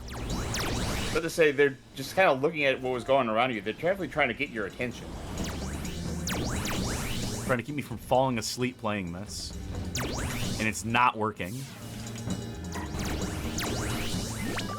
Super. Did you hear that fart sound noise effect? that happens. Yeah, that's happened multiple times. I think that Also, happens we heard that occasionally when you don't have an item and you press the horn button. We had that one SpongeBob voice line earlier, and we've never heard another voice line again from a character. Yeah, that's right. I wonder if that's only because we were on the SpongeBob level, and that's actually part of the level. Checkpoint. Can't wait to hear what Invader Zim has to say. I bet his quotes are so random. Well, no, we haven't heard anyone's voice acting in any other levels either. No, but don't worry. They have text popping up on screen that you don't have time to read because it's on the sides of the screen. I saw what he said. He said something earlier. He said, "No, my ship." Checkpoint. Oh, that's so in character. I can totally hear Zim in my head saying that.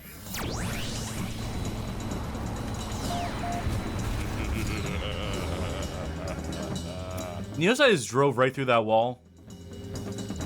Do you notice how the game just like clipped me through that geometry so I wouldn't get like stuck or fall behind? That was nice of them. Just make sure there's no stakes whatsoever. You know, I think this game might be for babies. Since we're not doing anything right now, can I ask, how's my audio? It's fine, but you've had some dropped packets. It is what it is. Yeah, I think my internet in general is like acting up right now. Love to hear it during the show. You know, I don't think I want to play any more Nicktoons Nitro. I think I got the gist.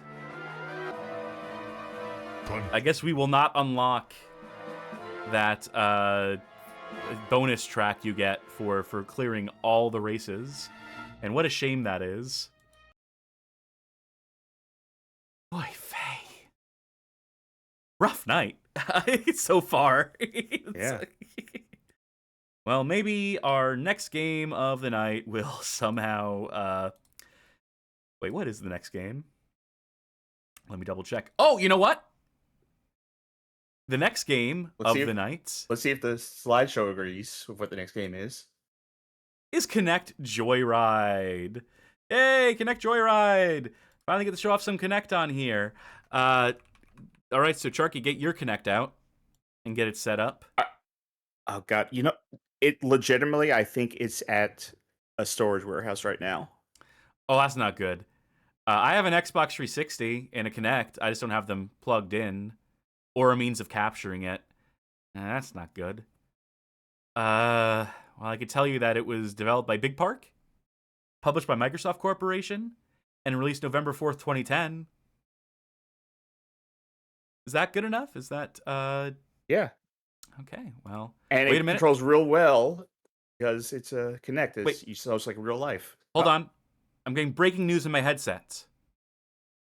Live now, we cut to our 16:9 screen with a special report from the field from our field reporter, Johnny Baghead, who has prepared a look at this game for us.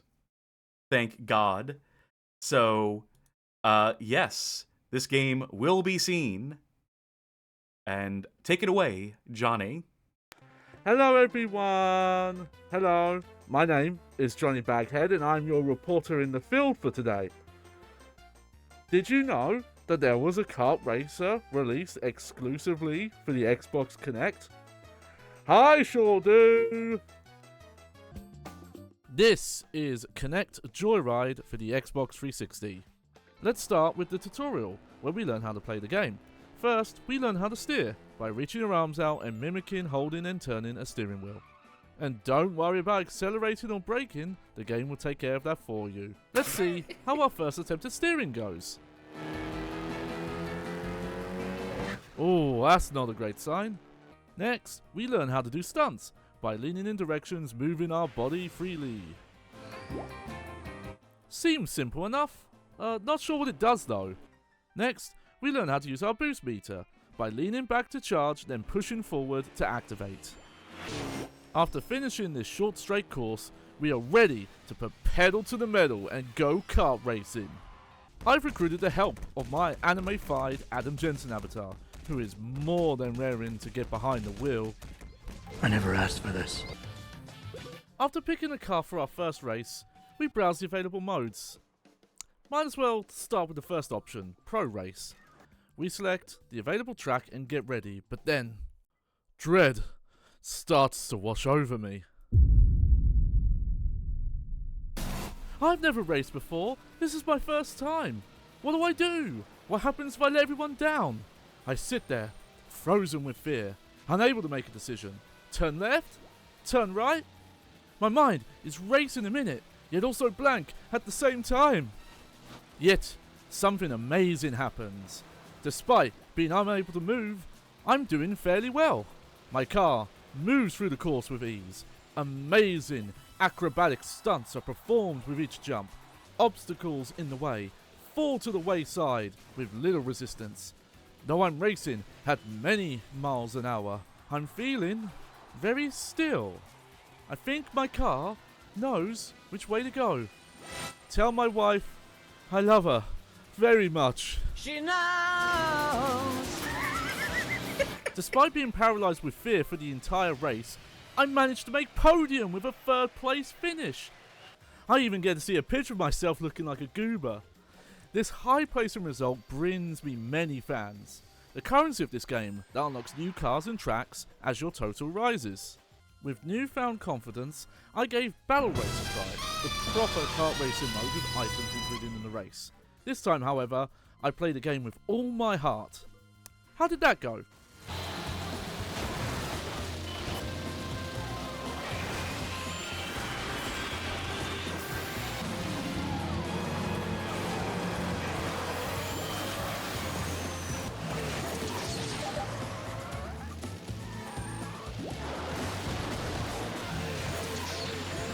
Somehow, now that I was actually trying to play the game, things went much worse. Much worse.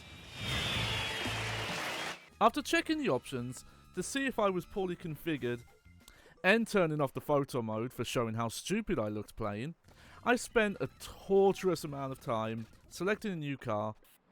I went back to the battle race mode to try out the new course I just unlocked. Why does the music in this game sound like a 70s spy movie?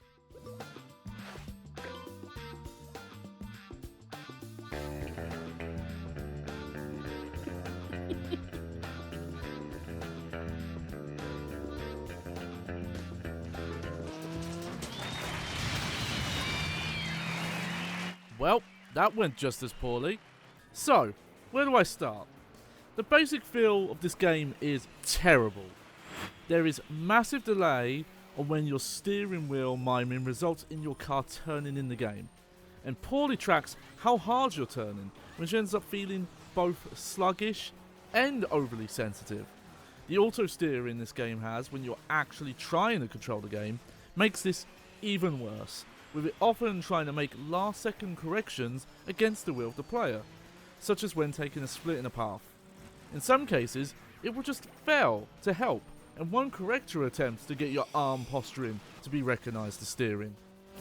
This is not helped by the fact that items can spin your car facing the wrong way, something a kart racer should never do in my opinion, and that colliding with walls can send your car flying and tumbling, leaving you at the whims of the physics. There is a drift mechanic, activated by leaning your body into turns, but its activation and deactivation is unreliable, usually resulting in you drifting far too long, and for too long, and it doesn't help you gain boost, so it's mostly for last second corrections.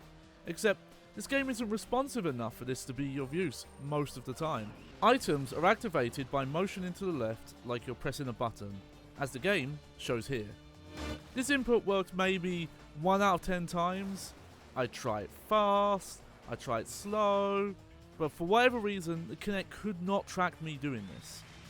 I don't have the most ideal setup for Kinect, but I was at least 6 foot away from the camera, but my arm was seemingly moving outside of the tracking range. I don't know. This also ends up compounding the steering issues. You thought steering tracking was unreliable before? Try that while you're wildly gesturing your arm to the side.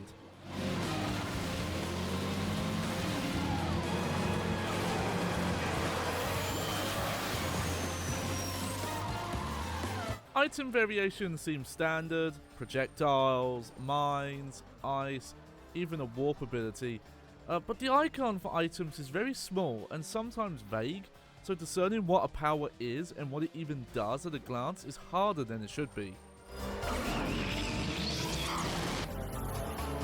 The stun system seems to have a mind of its own sometimes, with what body swaying it registers seemingly random, and it's just for gaining points anyway, doesn't have any race benefits. The boost feels fine enough. It's maybe the one input that reliably worked every time I tried to do it, so that's one thing the game does right. Despite these issues, I did eventually manage a first place finish, though it felt like 90% luck more than me getting better at the game. First place finish seems to get us around 200 fan points, but how much is that actually worth? Turns out, not a lot. There are 7 race-specific courses in Kinect Joyride, with fan points requirements increasing by the thousands, with the final track requiring over 10,000 points. Fan reward amounts varies between modes, as you'll see, meaning it would take possibly 100 plus races and events to unlock this track. While the other modes do have their own track lists, these are side activities and don't really count to filling out the track roster. 7 tracks is an abysmally low amount, and the idea of having to grind that much to get access hurts to think about. Speaking of those side activities, let's check them out, starting with Stunt. In this mode, you drive back and forth on a half-pipe course, doing air stunts and picking up point bonuses by smashing mid-air objects. This was frankly boring. With such a basic trick system, one that is so inconsistent with what body motions it detects, this is a mode that's fun to play less than once. Next up, we have Dash Mode. What's Dash Mode? Dash Mode is a race against the clock on a straight highway, where you switch lanes to avoid obstacles that will slow you down. You'd think reducing control to just lane switching would make the unprecise steering controls less of an issue. It was somehow worse. with the car being even more unresponsive to switch lanes. Instead of the car snapping between lanes, it seems like the game is trying to magnetize the car to each lane, and fails at that. You'll often oversteer into the far lanes and have a hell of a time trying to correct it for very meager rewards. Third on our list is Smash Mode. Smash Mode has us driving around a small arena, smashing up various objects scattered around for points. On the course are 2 mini statues that unlock a roller coaster like ramp that will launch you into a boss statue that you have to hit within the time limit, finishing the level. You can drift into objects for more points, and there is a multiply system, though I was never shown or figured out for myself how to increase it. This mode is too basic and empty feeling personally. Maybe with more advanced courses this mode could be okay, but with how this game controls, I doubt they get that complex. A Demolition Derby mode with rival cars would have been more entertaining. And last, and very much least, we have Trick Mode. Trick Mode is not even a car-based mode, it's a gimmicked minigame, tasking you with matching poses shown on the screen. The tracking was bad enough already, and I didn't have the space or setup to be standing up. Who wants to play a racing game standing up? Guess this one does, despite never saying as such. Oh, never mind. This mode could go fuck itself. So, how was Kinect Joyride? Terrible. This is easily the worst kart racer I've ever played.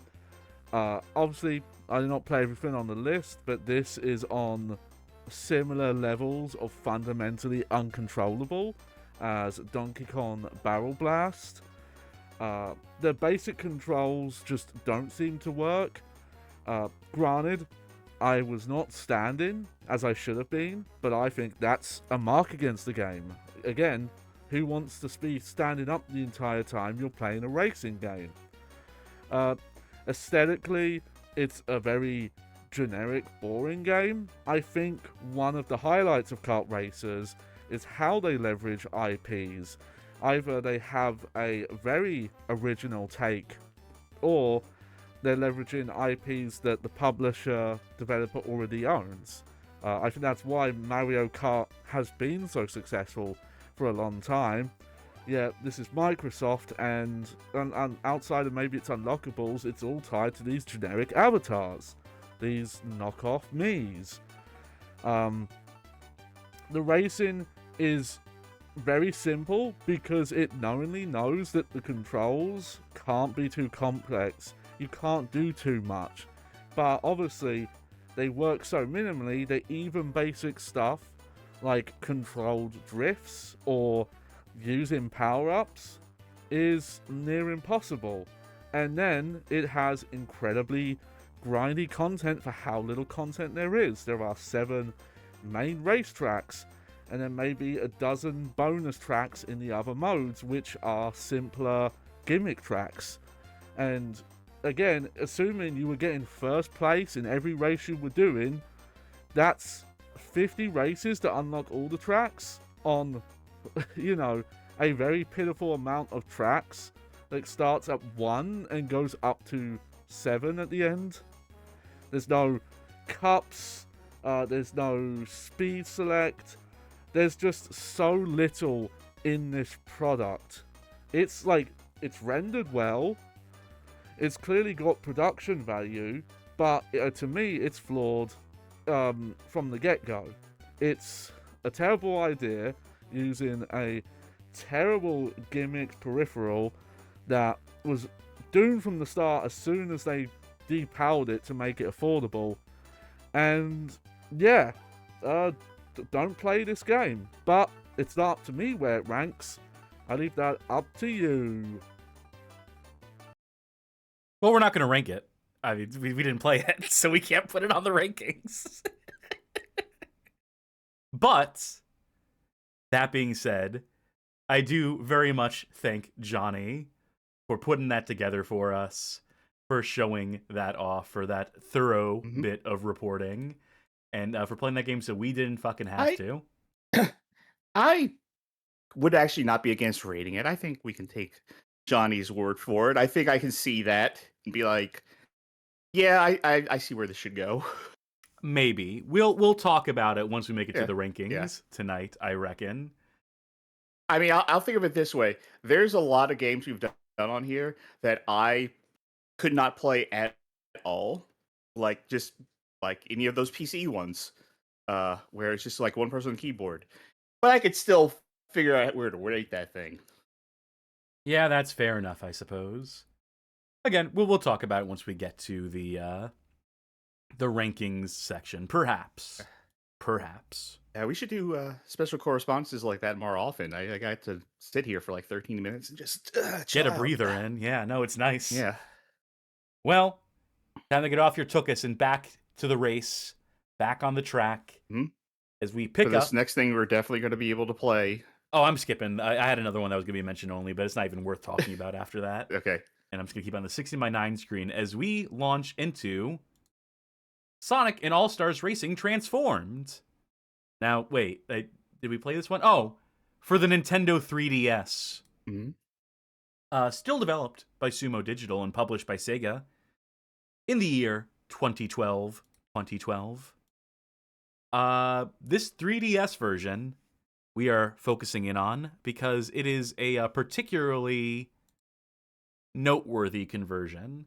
If you recall, there was this era of attempting to convert Wii U era games, PS4, PS5, even some PS3, 360, I guess. When the 3DS was kicking about, when it was relevant to bring console games onto the 3DS as if it could somehow handle it. I recall Street Fighter and fucking Dead or Alive at a certain point. But it's a 3DS. It was not built to handle any of this shit. But I guess we'll see. Maybe this one is the rare exception. Maybe this one will actually work. If you bring up that picture again, you don't mind. Because Okay. Johnny has a good point. They're probably going to put more characters on there than just Sonic. Well, there's II in the back. There's Eggman in the front. Then there's 5 Sonics. I think they're trying to convey the transforming of the vehicle. I get that, but they could have also just had a line of different characters transforming. They could have. There's a lot of things they could have done, and yet they chose not to. So we will get this loaded up. Should be showing it off momentarily. No, I do not want to update Azahar right now. Now, I think I might have this game, but I say I think, which is to say I've never played it for sure. I think I might have it. I'm trying to figure out what the actual proportion for this is supposed to be.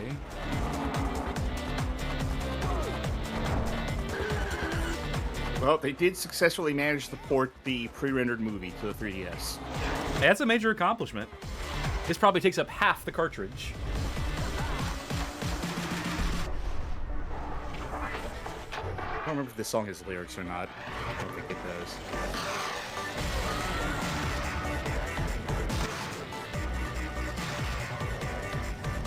Pascal says, wait, did the music change for this? Actually, I wouldn't know. I don't remember what the opening to the console version was.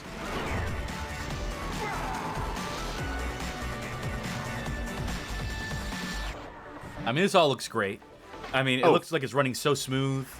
I can't wait for racing gameplay as smooth as this on my 3DS. To have this in my pocket, to take a game like this with me on the go, will be such a treat.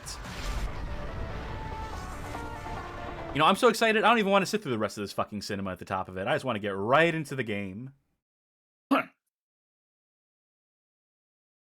Oh, now I can see that I need to scale the window slightly. There we go, just a matter of a pixel or two. Yeah, in case it's not obvious, the setup here is that I have the stacked screens, like the DS style view on the left, and then I have the top screen a bit bigger on the right-hand side so that you can see it a little bit more zoomed in, the screen that matters. Which is interesting because behind the scenes, it's the same for me, but in the opposite way. Well, I want to be able to show the bottom screen without the chat in front of it. That's the idea of this setup. Game add-ons. There are no add-ons currently available. No. Shut down the Nintendo servers. Okay, accelerate, look back. That's a horrible place to put the look back button. No one's going to be looking back that much that it needs to be the fucking PlayStation cross position. At the very least, simple controls. I guess I'll jump into career mode. Single race, select a cup. Oh yeah, it's one of those ones where you really need to work to unlock stuff. Maybe I'll do World Tour mode and just hopefully that'll show us some more stuff than the usual. Ocean view. Sunshiny coast. I guess we're starting with yeah. Ocean the view. only track you have. Select a chapter. Oh right, Nintendo A. Nintendo. Choose your difficulty. I think I can do it on medium. Medium. Character select. Interesting way to do the character select here when you have such limited screen real estate. I guess it's the only way. I like how Alex Kidd is like just sectioned off all the way off to the side. Like he's unlocked. He's just all the way over where he there. fucking belongs on the last page. Wreck-It Ralph. I'm gonna play as Tails. If I have the choice to play as Tails, I will usually play as Tails. I wonder at what point they decided that Tails is like defining characteristic should be he's good at handling. Because he handles business.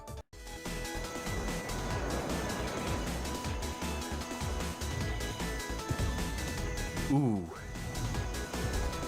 3, 2, 1, go! Well, we're off. Really bright game. Now the 3DS did have a backlight on it.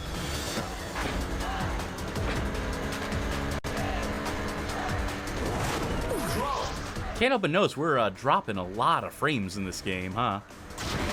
I was about to say, you're going to have to let me know if any stuttering that happens is the game or if it's Parsec. I'm going to tell you straight away, it is mostly the game. This is emulating fairly accurately, which is to say that this game did not run well on the Nintendo 3DS, almost as if it was too much game for the 3DS to handle. Especially if you turned on the 3D, which apparently was, like, nauseating by consumer reports.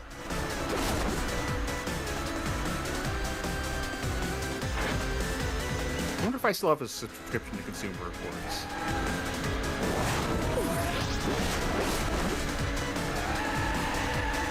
Get some drifting going. Hope that's good enough. Oh, you got a boost out of it. I'll be honest, this could be running worse. It could be, and it would be with 3D turned on. You know, the benefit of 3DS emulation is that you can just turn off 3D and you know, you're not using it anyway. I mean, I'm never using it because I can't see 3D. Final lap. Clean lap. But, you know, it controls fine.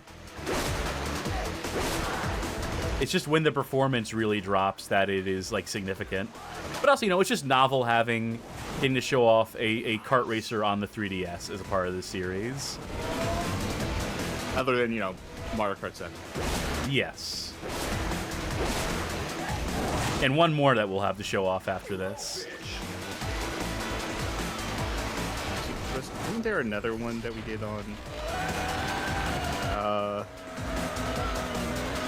what 3DS ones? Nice. Just yeah, Mario Kart 7, this one, and then the one coming up. Could have sworn there was another. Finish. Yeah, these stutters here are the worst in particular. Where it looks like the game, like, the foreground and background operating at different sort of frame rates. And, you know, again, In fairness, you know, this is not one-to-one accurate to how shit would be working. But you know what? Let's turn on some interlaced 3D. Alright, I bet this will look cool. Assuming this even works. Assuming it even lets me do this. I'm wondering how this works. Turn on your 3D monitors. There we go. Well, I can say it does look worse because now it's all blurry. Maybe I'll change the depth 4 on this. tails. Hey, the more tails, the better. All right, here we go. I've unlocked a new... Wasn't that the gimmick with Tails in Sonic Prime? Like, he was 9. He had, like, 9 tails. Like, 7 of them were robotic or something. A 9-tailed fox suddenly appeared. If you believe it. Let me dial in this interlacing. This is at 25% depth. Here's our Afterburner inspired stage. 1, go! Oh yeah. Oh yeah, that's hidden. That's hidden a little different. Glaucoma Simulator 2012. Why is that so loud?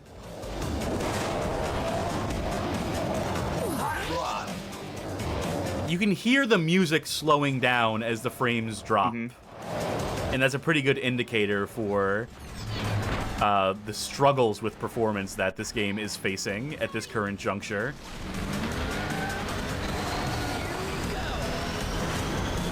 There's also a slightly busier stage, which is probably a better showcase for.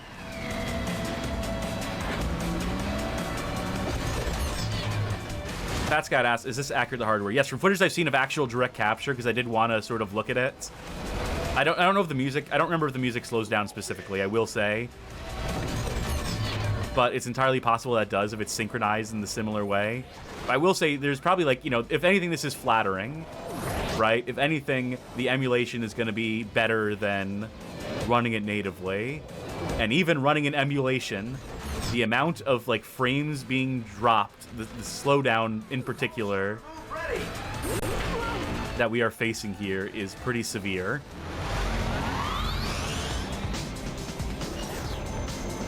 I wonder if I were to look at this footage like the first thing in the morning after I wake up, if it would actually look normal.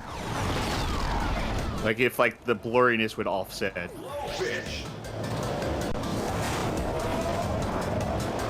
Magic Mouse says, can you turn the 3D off? This is kind of hard to look at. Feel my pain. I mean, this is pain that is entirely self-inflicted. You have control over that. I mean, this is what 3D looks like to me. It looks like doubled images. So this is my life. You think I don't get a headache trying to look at 3D shit?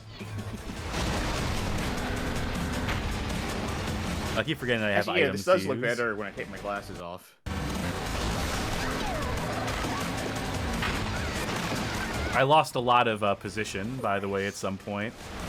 I'm not even necessarily sure how. Long shot. Boost. I would say the sound mixing in this game is horrible. Just as a general sort of... There are sound effects that are mixed so much louder than anything and everything else. Certainly louder than the music. Final lap.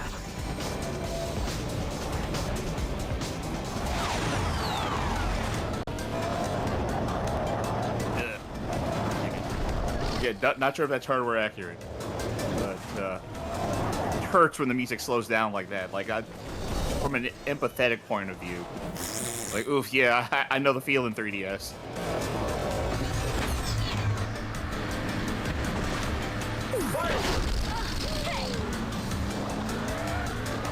What's with all the fart sound effects in all these video games that we play on this?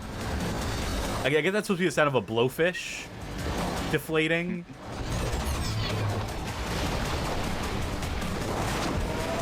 But now it kind of takes me out of the race. They'd probably rather put that. They'd probably put that in there more than the accurate blowfish sound of like, oh, oh.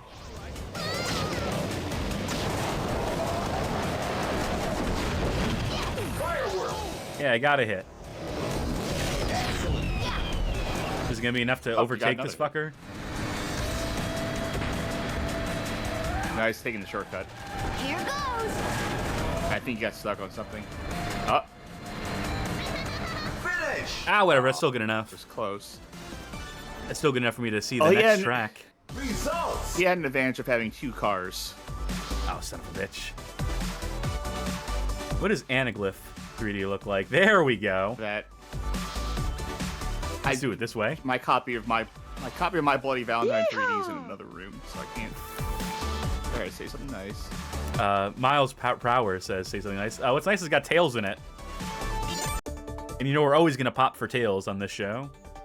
Except in Sonic Riders whatever subtitle. Because that was awful. I wonder... Choose your difficulty. I wonder if the 3D will emulate better with this type of 3D in this emulator. Because it's not rendering like... Select an upgrade. Standard. I don't know how to phrase this, but do you understand where I'm coming from? That if it's just doing like weird color shit, it might run better than that. It's going to run laterally because all it's doing is presenting in a different way. I have enough CPU and GPU overhead that it's not taxing any of those processes particularly highly. I don't mean for your CPU. I just mean for how this emulator runs. It's going to be lateral. Okay. I mean, if you want to better say something nice than that, I mean, this has as much of the content as they could fit in from the console versions. It's an admirable effort at having parity with the console versions. The problems are in the performance and in some of the compromises that have to make the visuals. There's no shadows in this game. Which is, you know... Okay, it still runs bad. Yeah. Fat Scout in chat says, honestly, this game in many ways beats Crossroads in a raw game feel sense.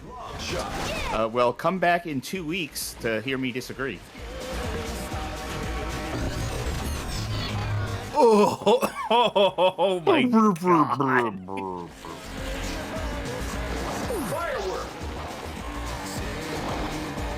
Samba de Amigo, what did they do to you and your soundtrack?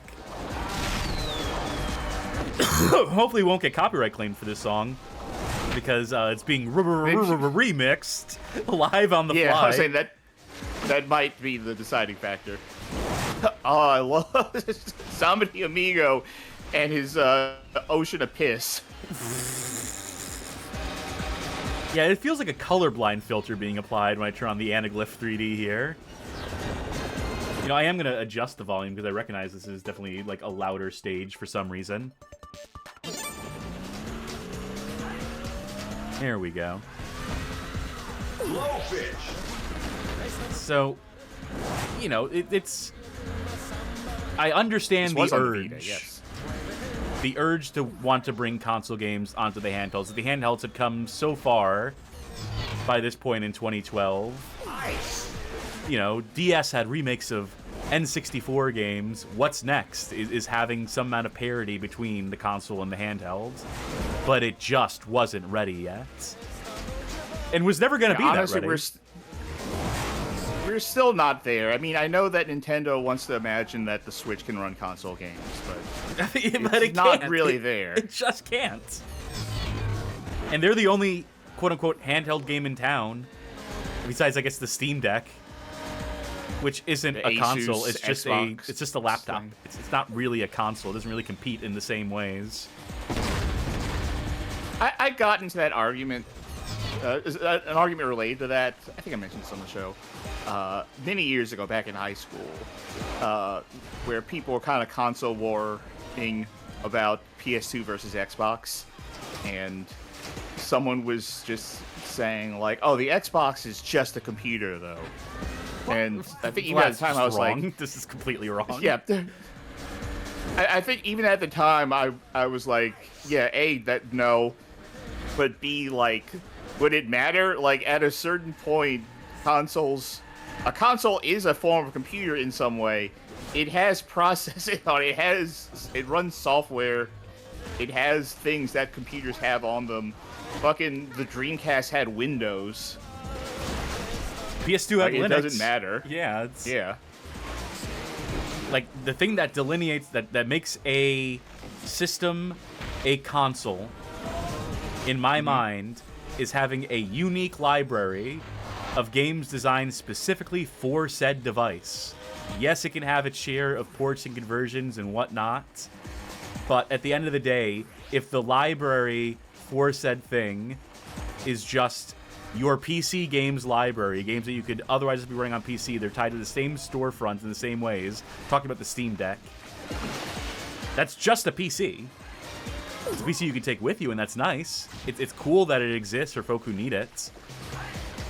But I hesitate to call it a dedicated handheld console until people start making games specifically for the Steam Deck, leveraging whatever unique controls or features and functionalities of the device that it may or may not have. Technically, Steam did that with their, whatever their Portal Lab thing was. Stickers unlocked. Oh, damn, we Even though unlocked some stickers. You could play that on PC. Let's try a different 3D mode for one more race. This did have online play, for what that's worth. But, the other one's going to be side by side, and that's just going to break everything. I don't think anyone wants to look at this. Yeah. I don't think a single soul in the world wants to watch us do a race like this. So, maybe I'll just turn off the 3D for right now. Yes. Maybe we'll just get back to basics. Now, that leaves us with Temple Trouble. Temple. You know the trouble with temples? Choose your difficulty. How many traps? Hard. I just want to go and chill. Why do you have to be like all these arrows in the wall? Tails. Hopefully I can level up Tails. Tails! How do I get that Genesis pack? Standard. How do I get these sick packs? Probably DLC. Or probably just level up, actually. I don't remember the specifics of this game. Oh, it's supposed to be Super Monkey Ball. I was wondering what the franchise was. Maybe I should have figured as much. Well, not running great. Yeah, I seem to remember now, like, water being a problem with this game on 3DS. Also, this is not a traditional race mode, in case you haven't gathered. I see checkpoints. There's actually no other racers on the track, and yet this is somehow running worse than anything. Okay.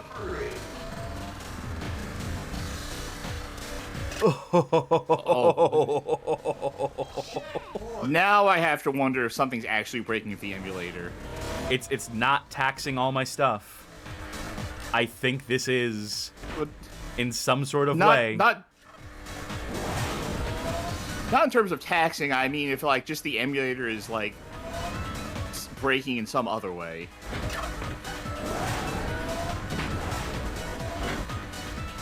I don't know, what was the compatibility rating on this thing?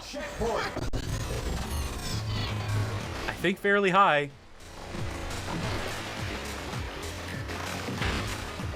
Look, I mean, whether the slowdown on the actual hardware manifests exactly like this or in some other way, there is absolutely, like, you know, reviews that speak to the fact that this game ran like dog shit on hardware.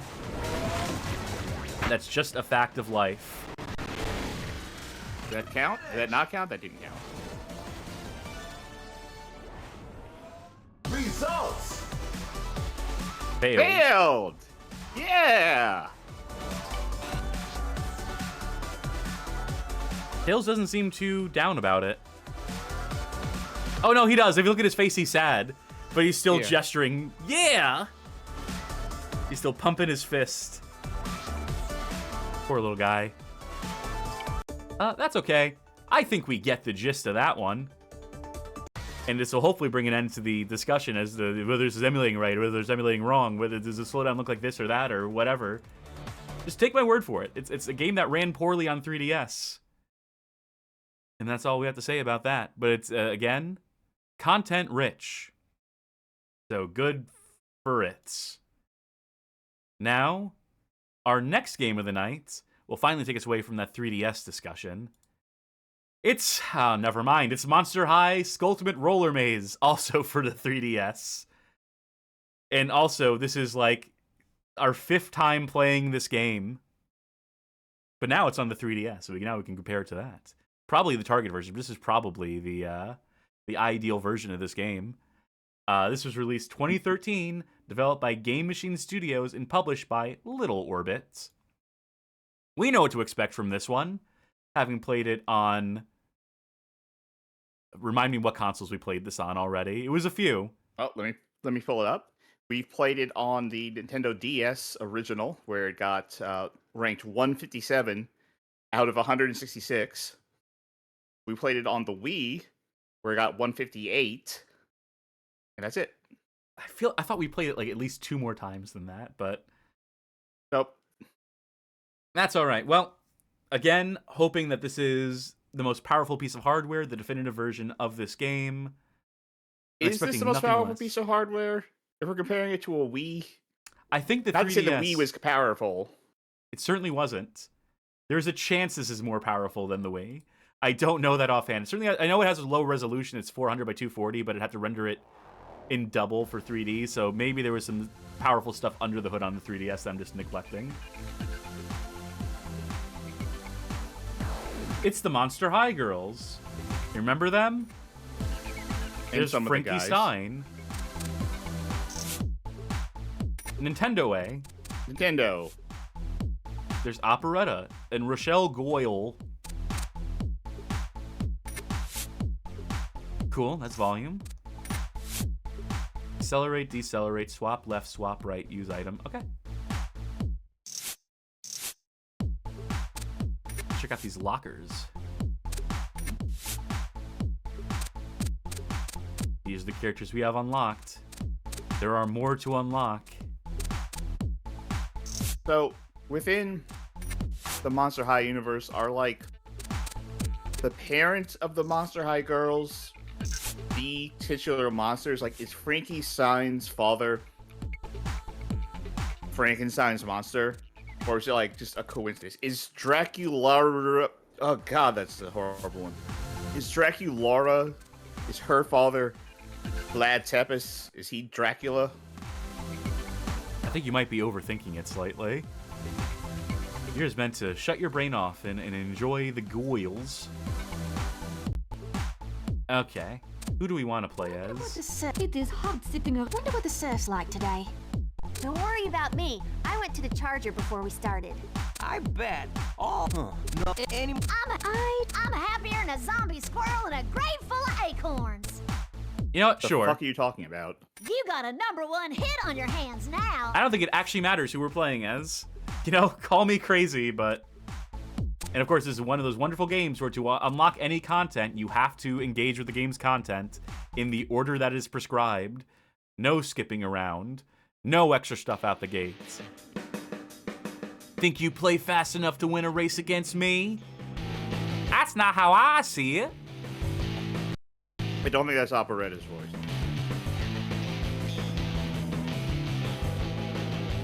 It sounded like there were 2 songs playing at the same time there, with how this song was composed and arranged.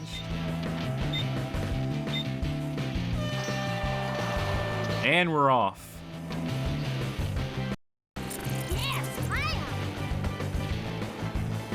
Oh, that's right. Square button is swap between racers. I'm looking for use item. There it is. Yeah, this sure is the same game that we've played twice before. Yep. There's a reason why it ranked one below the other one.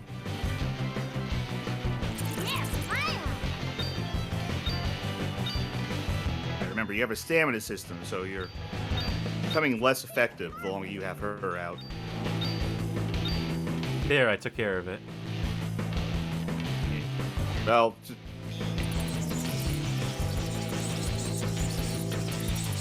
I forgot there was a boost system is of sorts. Is that Operetta who has the Southern Southerner accent? voice? Yes. It is this lady here. Even though I'm pretty sure Phantom of the Opera takes place in England. This is what happens if you waggle the stick, by the way.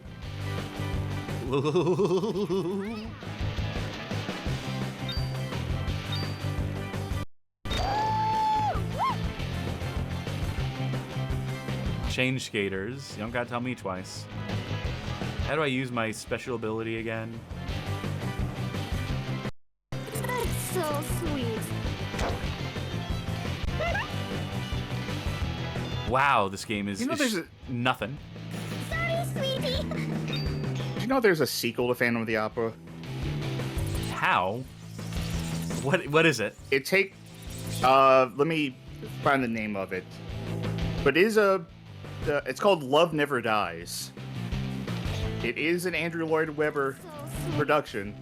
It takes place like 10 years later, and Christine goes to America, and like the Phantom like comes to America, and he's like, I still love you, and he realizes that the kid that Christine has is his kid, and I don't remember how it ends. Oh no, I got hit with an item by an opponent racer. That hit the spot. Oh my god! So what are you thinking, new number one? Moon up. I'm thinking about how after the show, I'm planning on going to get my flu shot, and I'm thinking like which is going to be the worst experience. That was lap 2 of 3. Shoot the moon.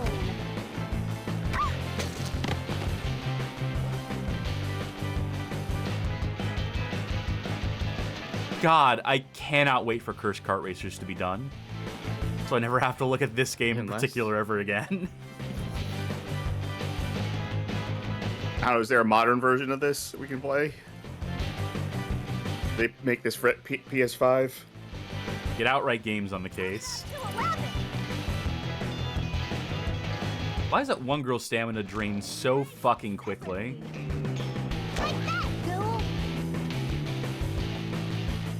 Maybe it's her class. I know there's like a heavy, medium, light class system. Oh yeah, that's right. I don't know what that impacts. That's so sweet. I see multiple messages in chat saying, I don't think you need to play any further than the one race in this.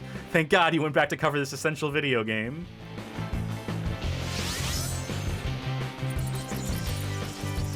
I keep accidentally using the super on this girl. I wanted to see some of the other girls as supers, but... That's so sweet. We added another, like, Monster High game to our library recently. Oh, we sure did. Don't know if it's ever going to get on the show, because it might be one of those boring bad games I say as we're doing this one. This was 4.5 minutes to do that race. That felt like 10 minutes.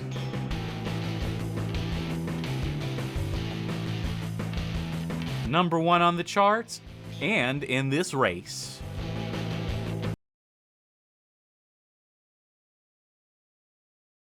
Let's see what the next race is. Abby thinks you will be singing blues after race. I reckon I'm not worried about that. I think Abby's like the Russian voice girl. Could have pulled out my Russian voice, my Eastern European voice. You can guess tell what, we're because doing she has another one of broken these. grammar. Let's see if I can catch up. I'm gonna give myself a little challenge here. Yes, Trying to make it fair for the other racers. Ugh. hey y'all, watch this.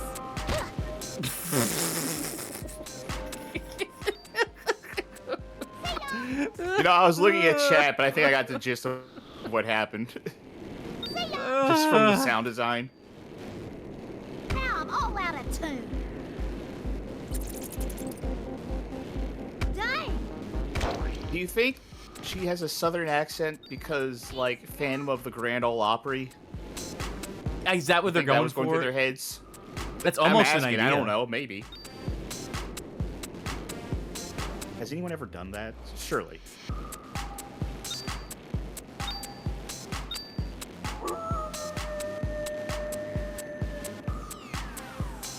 Cool. We got a slight speed boost out of it. That's what all the supers in this game are. Is just variations on a speed boost. Apparently there's a 2018 song called Phantom of the Grand Ole Opry.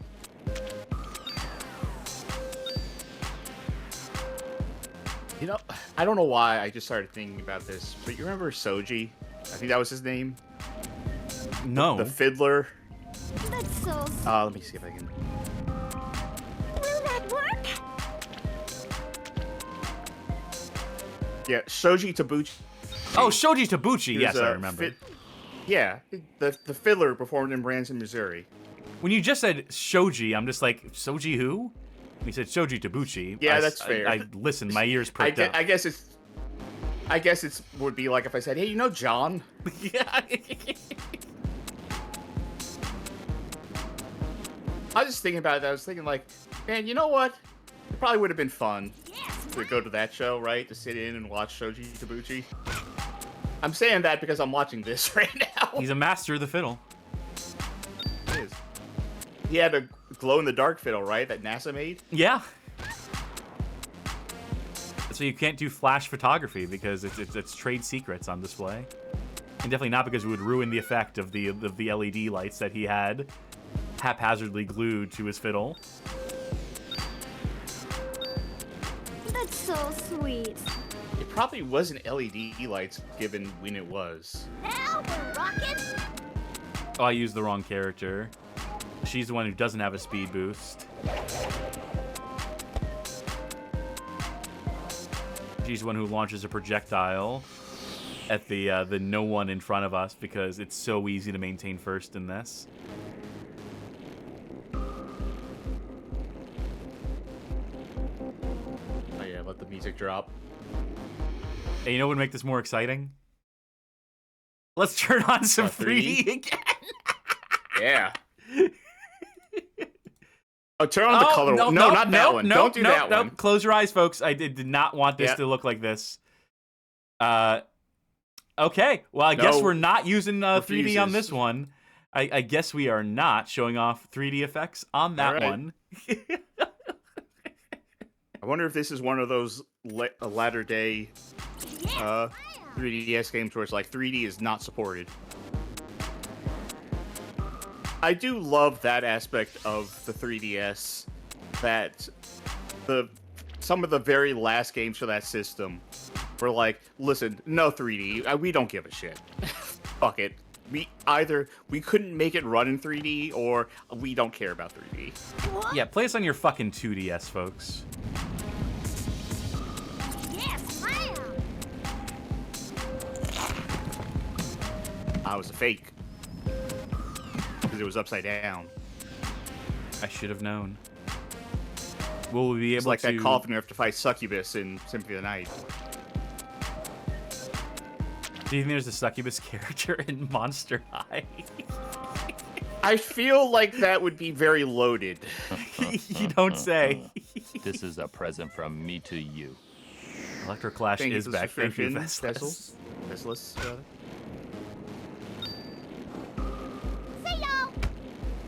Oh, good. That was only the second lap, so you have plenty of time to catch up. Oh, phew. I'm gonna go floss. Yeah, I gotta go dry my hair.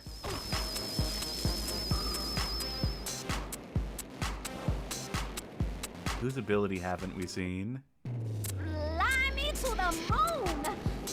No, I think we've seen them all. See ya at Grandma's house. Time to shoot the moon.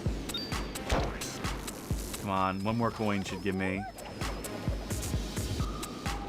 what I want, which is the ability to do this.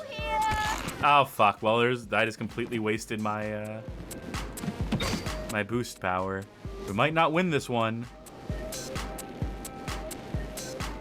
And what a shame that would be. Why, I might get so mad if I don't come in first that I might stop playing this game.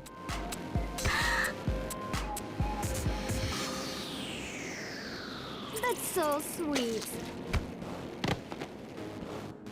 Whoa! Good God. Sorry, sweetie.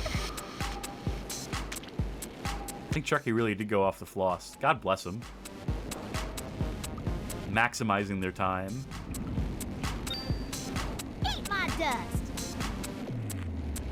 Easy now. Oh, I think I might come in first. Easy now. Never mind. Asshole.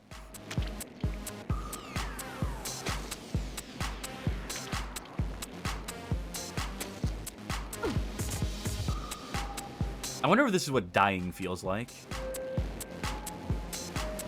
I'm seeing in chat, what year is this? Asked by Fat Scout. 2013. Okay. Oh, I unlocked the Himalayas in Quick Race. I didn't come in first, though. 6-minute race.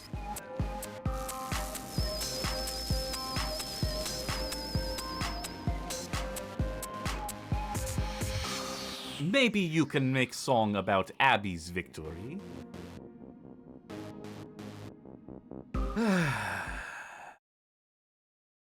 Are there any other gameplay modes in this? Is there a battle mode in this that we can't? No, I don't want to. No, I'm done, actually. It's okay. Cool, just let me... Can I back out? Can I menu? Can I opt out? Thank you. Do I really want to quit? Yeah, I do. Nope, there's nothing in this game. I'm just remembering now. There's nothing besides the race. I mean, there's relay, where you pass the baton. But that's just a minor variation. As our quick race in times. Alright. I had to figure this out, what they were going for with her voice. Apparently, she was born in France. Operetta was born in France, but moved to New Orleans with her family at a young age. Oh, you're from New Orleans, right? Yeah, that's not the city's accent. We don't talk like that here. Well, I think Monster High, the developers of Monster High Skultimate Roller Maze would know best. That's true. I'm done with this. I think we saw all we need to see of that. Now, for our last game of the night. Whew. Thank God. In this catch-up episode, we have another arcade game on our hands. This one being Mario Kart Arcade GP DX. Got enough fucking abbreviations in there, buddy? If you hear clawing at the door, there's a cat trying to get in right now. No, Wally, I'm sorry. It's not your turn on the arcade machine, Wally. So yeah, Mario Kart Arcade GP DX released 2013, developed by Bandai Namco as a credited developer, but there is also some supplemental work done by Xeen, Xeen, published, you know, in their capacity, like manufactured and distributed by, I should really say, for an arcade game, by Bandai Namco. They say 2013, it's a 2013 release. We're going to cut over to that 16:9 screen. And again, we won't be able to show off the multiplayer in this, whether it be the online mode or the whatever, like linked cabinet mode. But we will show it off nonetheless. This is another one that comes to us courtesy of TechnoParrots, where it takes forever and a day to load. There's just nothing that can be done about this as far as I can gather. So you will suffer with us in real time.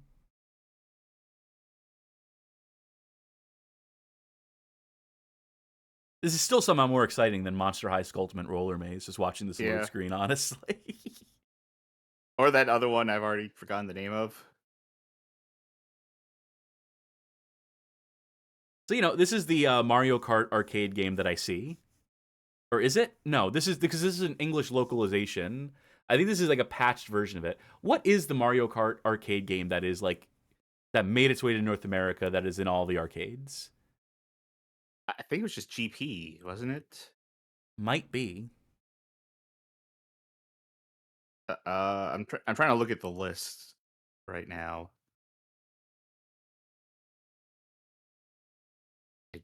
Yeah, Mario Kart Arcade GP is the name of the other ones. 1, 2. Oh, no more load screen. You think that means we're going to be in the game? No, that's just loading up the BIOS. Where it still has to confirm that we are not connected to the internet, and that we do not have the card system that Japanese arcade games of this era all have, where it saves your game data to a card, your progress and unlockables and so forth. And we're loading again.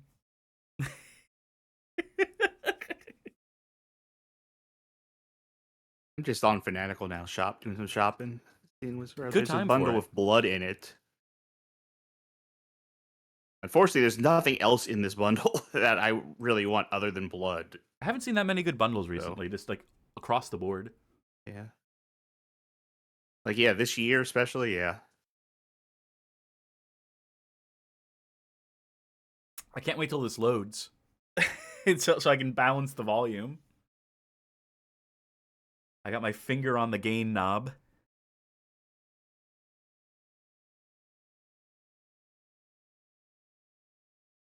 I don't think this is official. I don't think this is official at all. This is screen here. But thank you to the folk who localized it, made it playable on PC. Piracy is preservation, folks.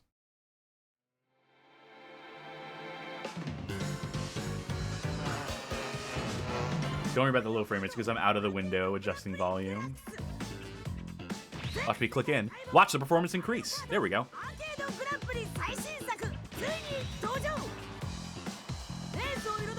Finally, an attract mode with some fucking energy to it.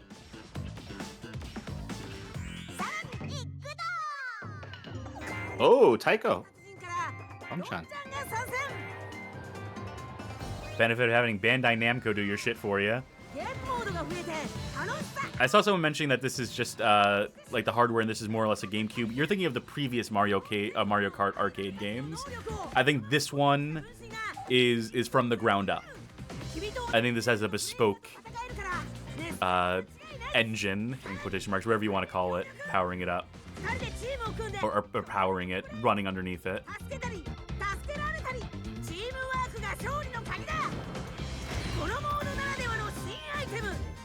Fusion carts?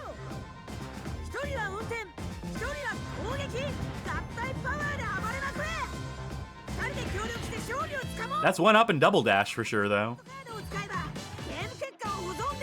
Can't read that. Banana Passport? Is that what it said? It's Banana Passport, or yeah. It's a Bandai Namco card system. Like I mentioned, Japanese arcades are really big on having like physical cards that you store game data to. It's just the way the gradient on the font was, I could barely read it. I'm pressing the item button. Could not connect to Banana Passports. Banana Passport, okay. That's all right. We will make do. I thought it was banana because Donkey Kong. We got our characters. We have limited time to select them. Who do I want to play as? Don-chan. Okay. I mean, low speed, but it's Don-chan. National match. This will be your online mode, where I believe if no one's actually playing, it just gives you CPU racers anyway. But let's just do Grand Prix. Let's do the single-player experience. Now, a downside to not having a Banana Passport is that you will never unlock these extra modes. You will never be able to play the 150cc or mirror mode, because that is shit tied specifically to progression on your game card. You know, let's go with the Mario Cup. Why don't we? Then maybe we'll do another cup. Bestless asks, does this one have the camera on the normal cabs? Yeah, this is definitely one of those ones where we take a photo of you, and you can choose to put your finger in front of the camera, as I always do whenever I'm confronted by these machines, because I don't want to be perceived. I think this, because it is modified in some capacity, does skip that screen. So it doesn't like slow down getting into the game. Doesn't try to access your webcam. I had a weird message on Blue Sky actually the other day, but I'll let you describe the game first. It's another one of these Mario Kart arcade race games where it is like a more straightforward, less inventive Mario Kart. That's kind of the thing with these Bandai Namco Mario Karts that they were putting on the arcades, is that they don't really feel like a Mario Kart. I think is my opinion of these at the end of all things. Is that they just feel like a more generic race game, but with the Mario Kart characters and like some of the items, but not all the items, not most of the items. I'm sure it's a mix of things, but do you think that's maybe more to do with it being an arcade game, or more to do with it being a Bandai Namco game? A little bit from column A, a little bit from column B, to be sure. Yeah. I think it's just the arcade is not really a great place for a kart racer. It's not a great place for tracks that are not just like straight lines with like minor curves and turns. I think the arcade environment sort of necessitates something more straightforward than the kind of goofiness that kart racers could get up to on the consoles. This one's at least got like a bunch of bells and whistles in terms of like the commentary. I mean, it looks nice for what it's worth. Benefit of it's running on a fucking PC hidden inside of an arcade cabinet.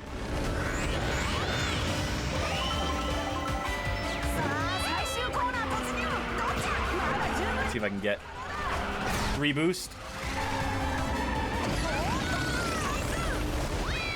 Good enough for second. Good enough for second place.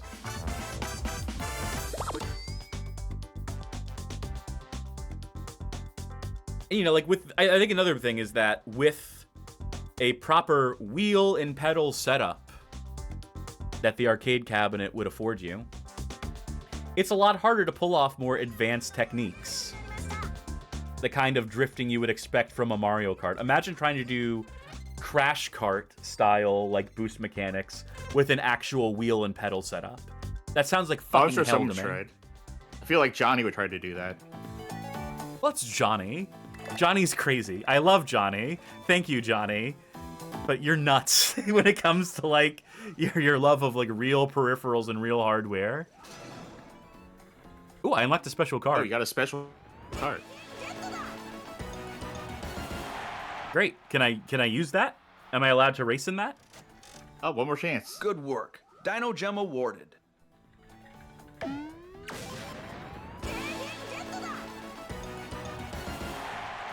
Can't wait to lose all of these because I don't have a card. Would you like to change your rank? Yeah, make me the high-speed star. Would I like to continue? Yeah, sure, why not? This would be the point where you inserted more credits. Even if you come in first in these games, you still have to put money in for every fucking race. Of course. Let me do defense type. Choose my second item. I'll take a green shell. This is an idea.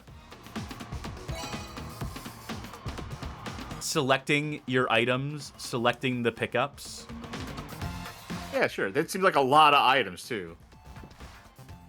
Again, if you are playing this for the first time and you do not have a card, if you're just playing this casually, horrible. Oh yeah, you're gonna have to put in a lot of money if you want to unlock everything. A lot of money.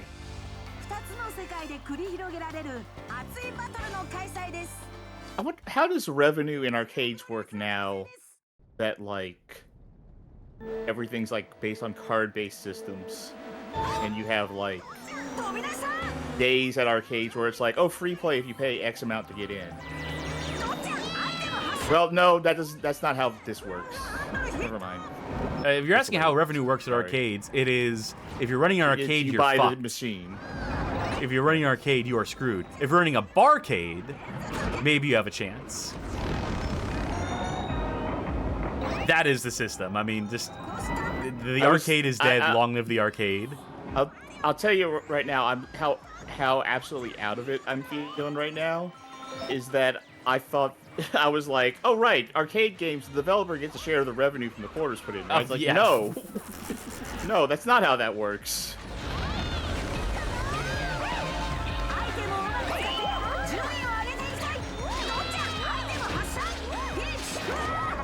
You know, this game comes out 2013, right? I'm just thinking back on like Double Dash levels, like that one aboard the ship. You know the one? And it's not like Yes, a great map, but you know, it's at least distinct. Oh. There's really. You go ahead. That Scott says what I was talking about revenue sharing with developers based on the money spent on the machine. In Japan, that actually is the norm for Rangan Bimani and initial B games. Interesting. Now, if only there were any arcades left in Japan. If only they didn't all shut down in the last 2 or 3 years.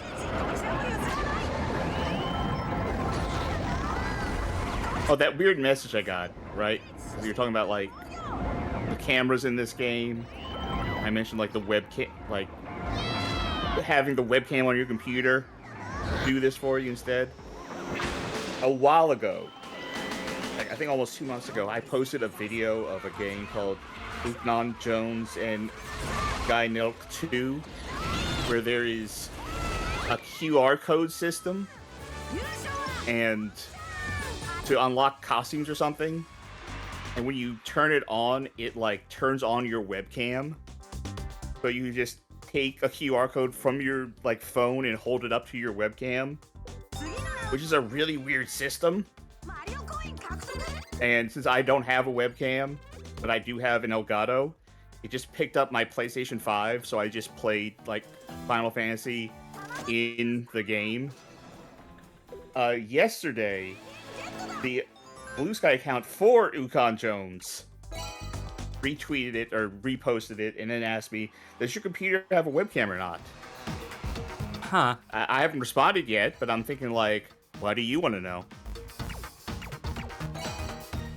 You know, give me, go back to the fence. Let's use this oil drum that I unlocked. Also, I'm a celebrity now.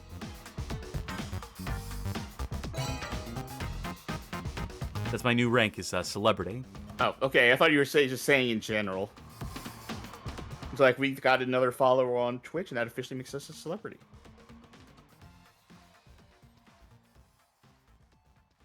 Master jump drifting. That's jump drifting. God, these are all supposed to be different tracks, but this all feels fucking interchangeable, which is the problem I've had with all the Mario Kart arcade games, is that they're all... I feel like the second one was better about that, but the first one was extremely just samey across the board. Yes, you are correct. It's coming back to me now. So, like, realistically, with the 5 cups that exist in this game, there's only really, like, 5 tracks in my mind. You could tell me these are all different tracks, and I'll know you're technically correct, but boy howdy, doesn't feel like it.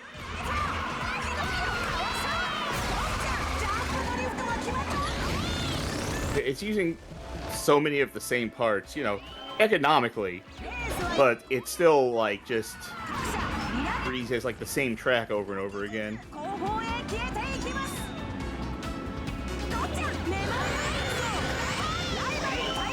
Pass this virus on to your followers, to your passers-by.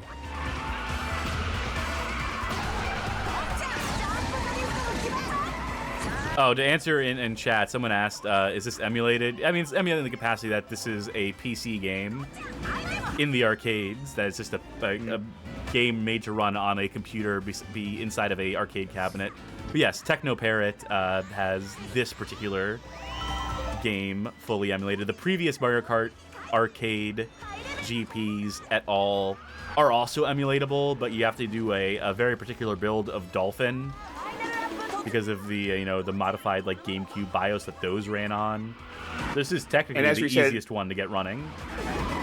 And as you said at the start, this one in particular was also like cracked in a way by a team to make this more playable for us outside of Japan.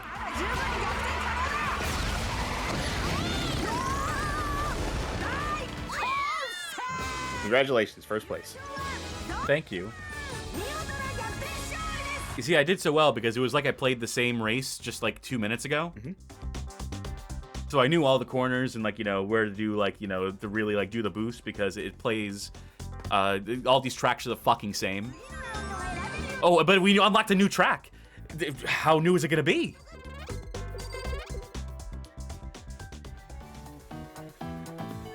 And what new item will we unlock? If I get a flu shot and Taco Bell at the same time, am I gonna die? That is a concern. I mean, that seems like it'd be better than Cursed Kart Racers and participating in Cursed Kart Racers. You might be freed.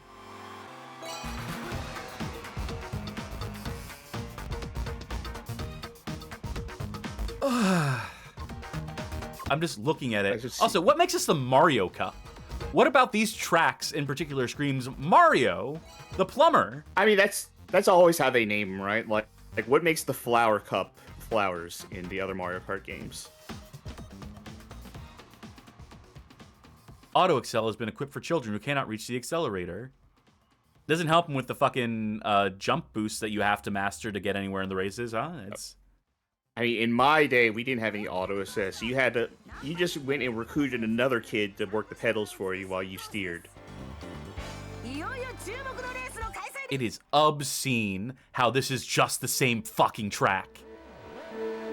Imagine paying for the privilege of playing the same track 4 times in a row. What are you talking about? This is clearly different. See, there was a little hill. And we're underwater again, like the second time we played this track.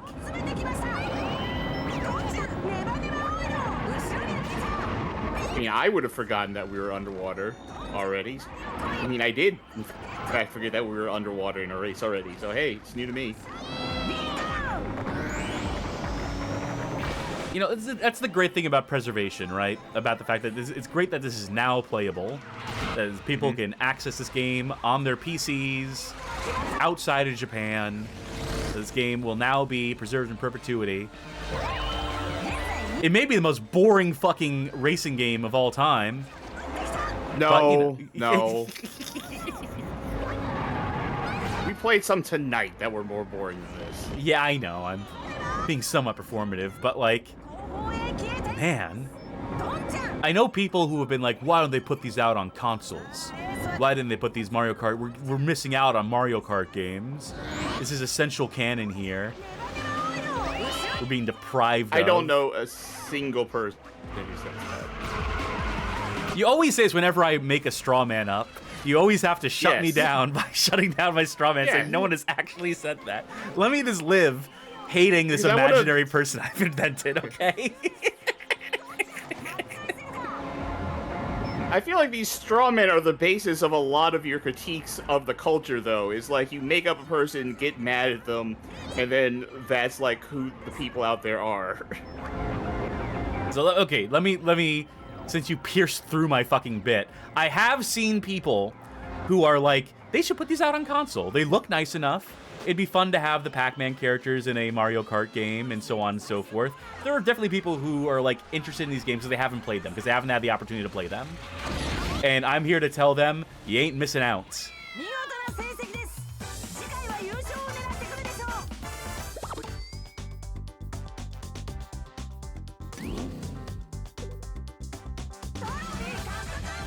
Wow, I got silver because I got gold twice and silver twice.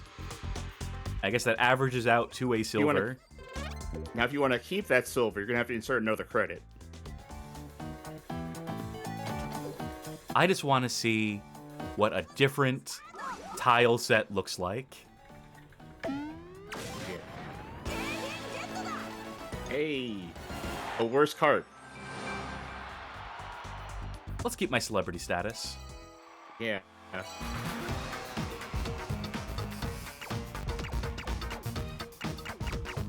You know, Show me that Bowser Cup. Show me what a hard track looks like. One that actually has curves on it.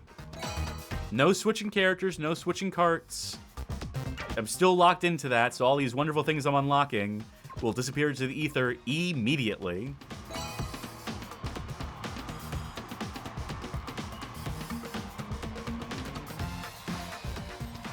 Cool.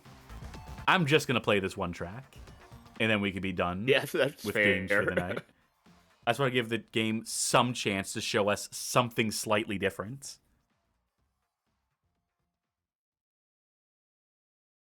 Left and right are now reversed. Well, that's an interesting bit of trivia for sure.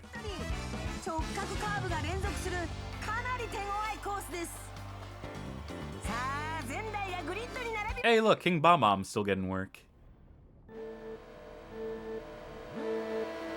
Even after there's the post.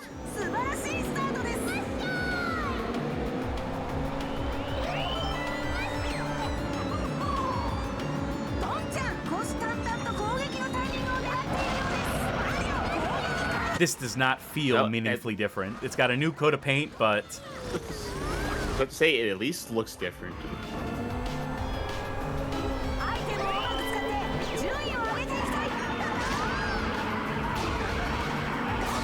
You know, it's giving me excuses to get up to level 3 boost, so that's nice. I'm gonna whiff that one.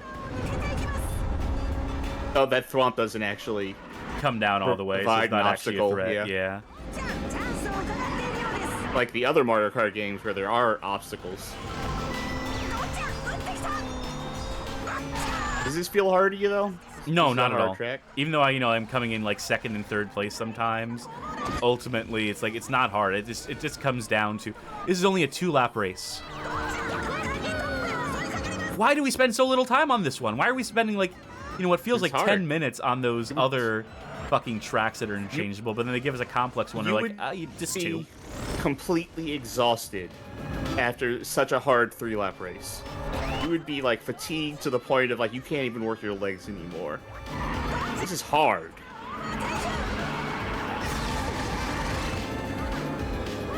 Like honestly, I'm gonna have to ask you to check your blood pressure after these 2 just to make sure you're alright. Don't worry, I'm on medication. Have you consulted a doctor before playing Mario Kart Arcade GPDX? Yeah, they said not to for my health, but...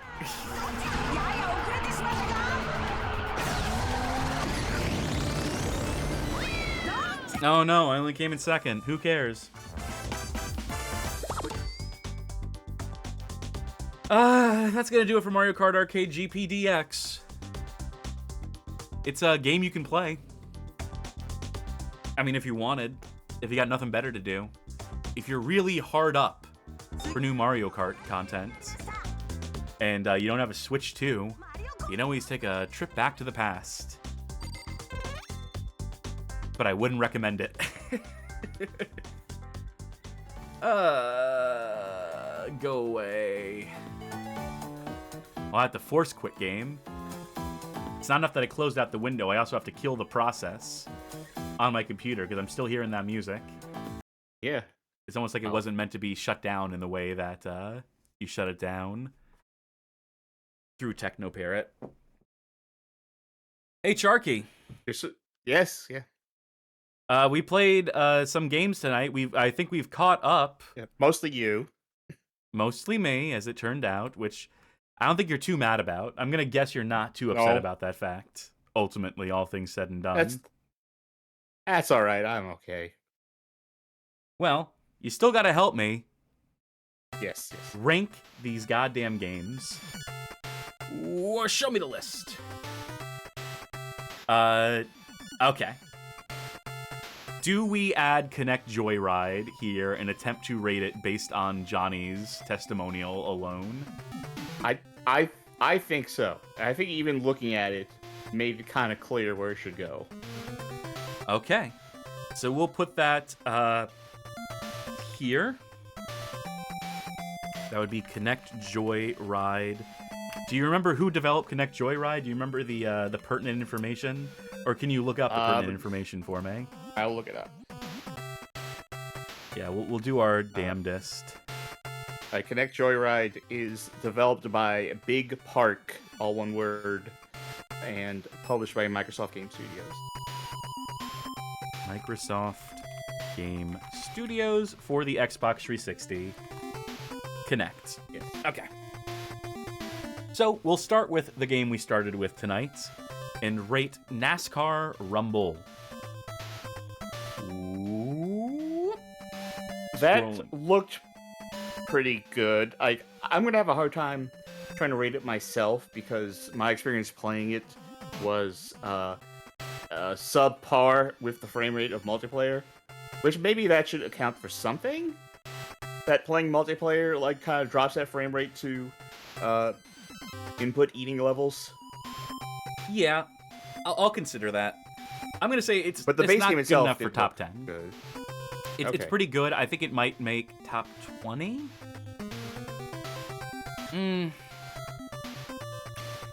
Okay. I think I'd rather play it than Speed Punks. I've long held that Speed Punks is rated too high on here, despite coming from Funcom. But I think it's, you know, it's probably better than Living World Racing, but I don't know. Like my assumption was maybe above Mario Kart 8 in general, like the suite of Mario Kart 8 games. But I could be convinced to go higher. Like I said, I didn't have the best interaction with it. You know what I'm gonna do? I think I'm gonna put it one below Chocobo GP. Okay. Because I still, for whatever reason, look back semi-fondly on my time with Chocobo GP. I feel like I would get more mileage out of continuing to play Chocobo GP. But, you know, it's not saying NASCAR Rumble is bad. I think it's just limited in its capacity as a PS1 game with its two-player support rather than... No, Go ahead. Being up this high is very good. So... All right. Yeah, I think 15 is a fine spot for it. It represents that it is fairly strong in the rankings. I mean, when you got 167 fucking games. Now, Pet Racer. I leave that all to you, because I could barely even see it. I'm not scrolling up much higher than this. Okay, maybe a little higher than this. I thought this was just the fucking pits and the hell of running it on modern Windows. You know, can't necessarily be held against it for its capacity as a game that was released at a moment in time for computers of a particular era. But at the same time, I'm petty. So I will factor that into my rankings. I will let that bias color me. And the fact that it lost my progress and spawned 4 separate profiles, which meant I lost all the progress I made in that game.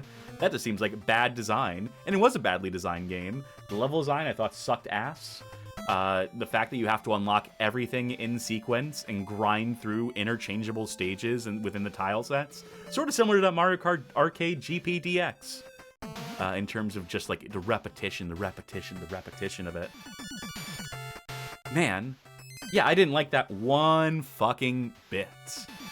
Is it more technically competent than a Heathcliff the Fast and the Furious? Yeah, probably.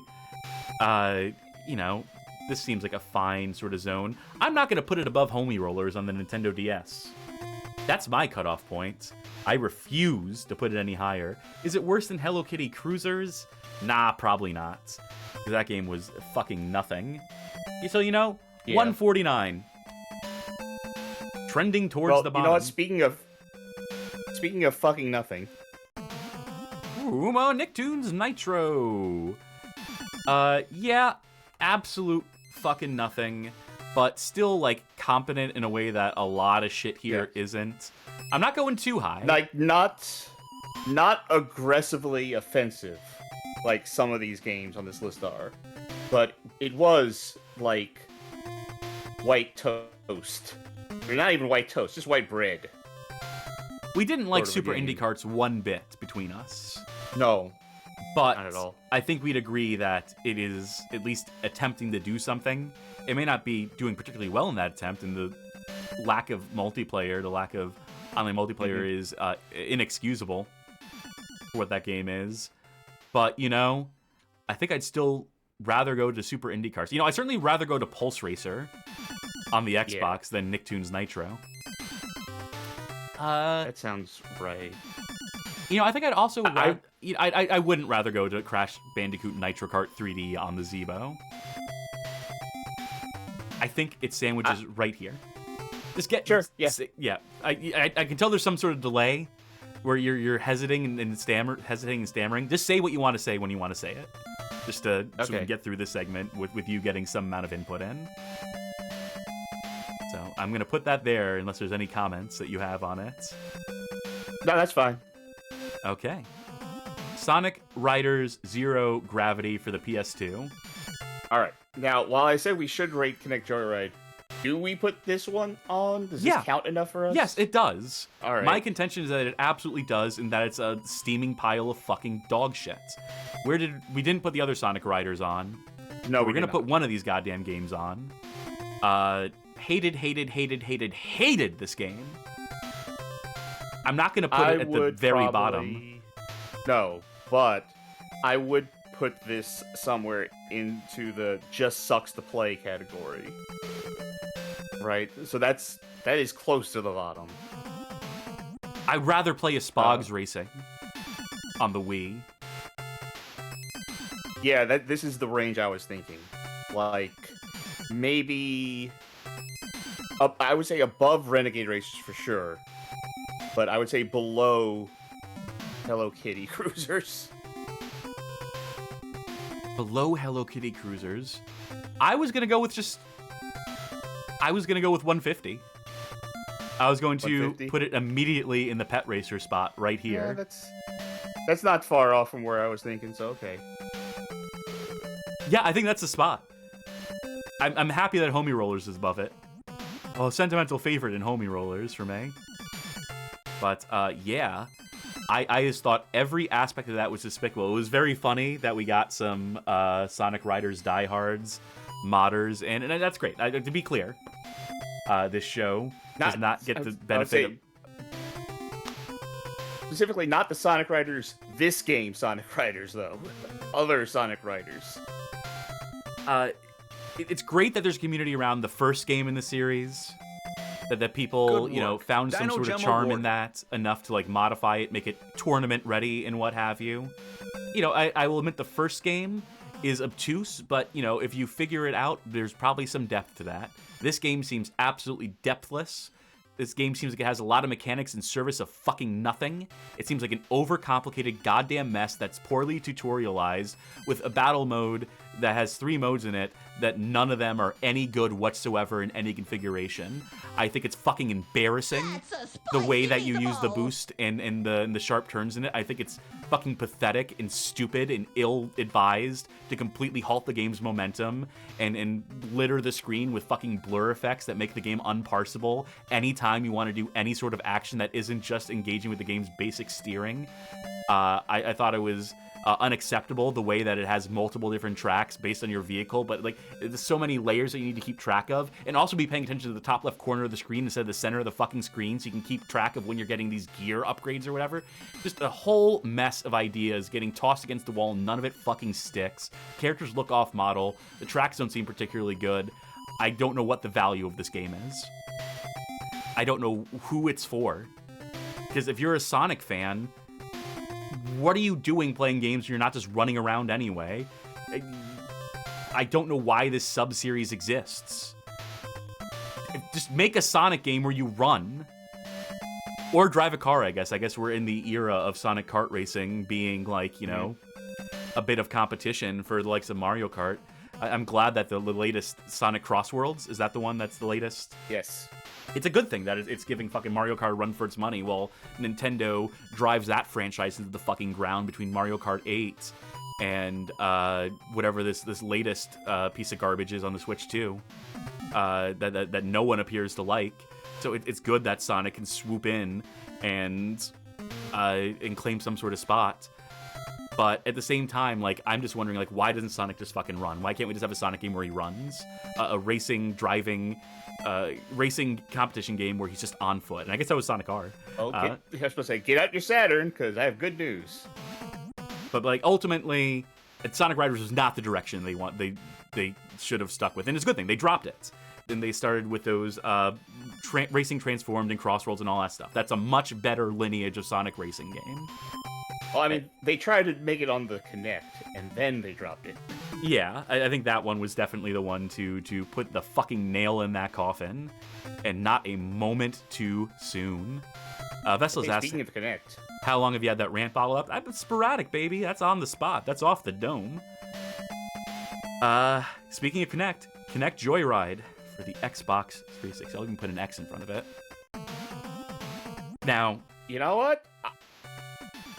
I would be willing, just based off what I've seen, based off what I know of having had a Kinect and played stuff, and with Johnny's word, I would honestly be okay with saying that is the worst. Like, not only is it just like, it is at its core fundamentally not a game that human beings are equipped to play by being a Kinect game that runs like that. That lets you win by doing nothing. Yeah. In fact, you're probably better off doing nothing. Oh, Carmen asking real quick, how come some games you have the platform after the game title and after the developer, but not at all? Again, we've had this conversation, this exact conversation before.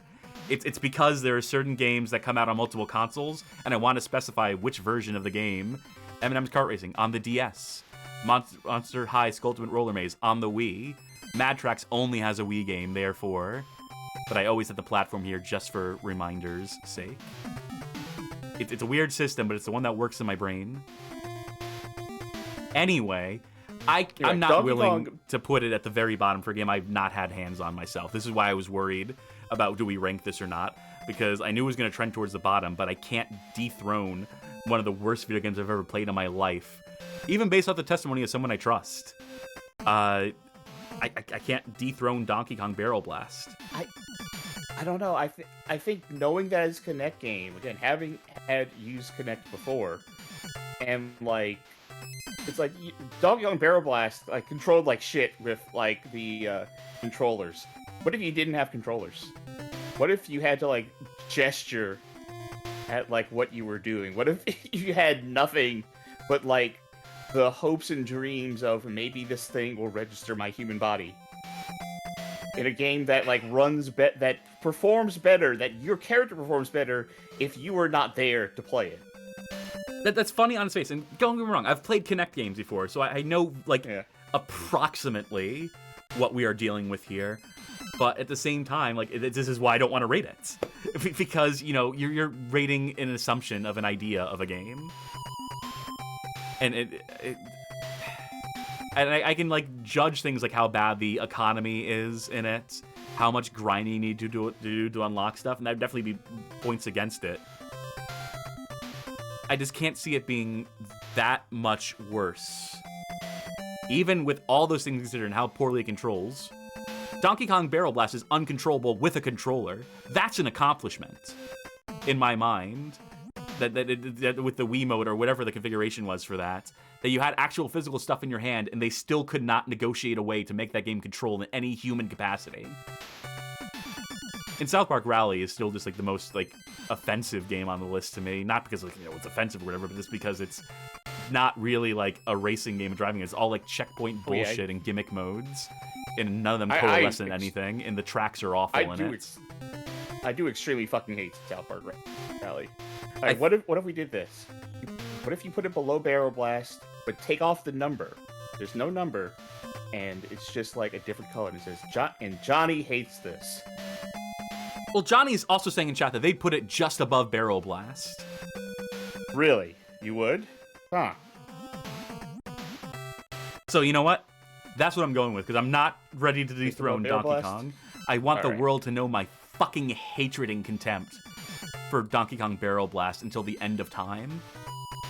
I mean, you know what? That's the next best thing, is to have it the second worst. Everyone always forgets the second worst.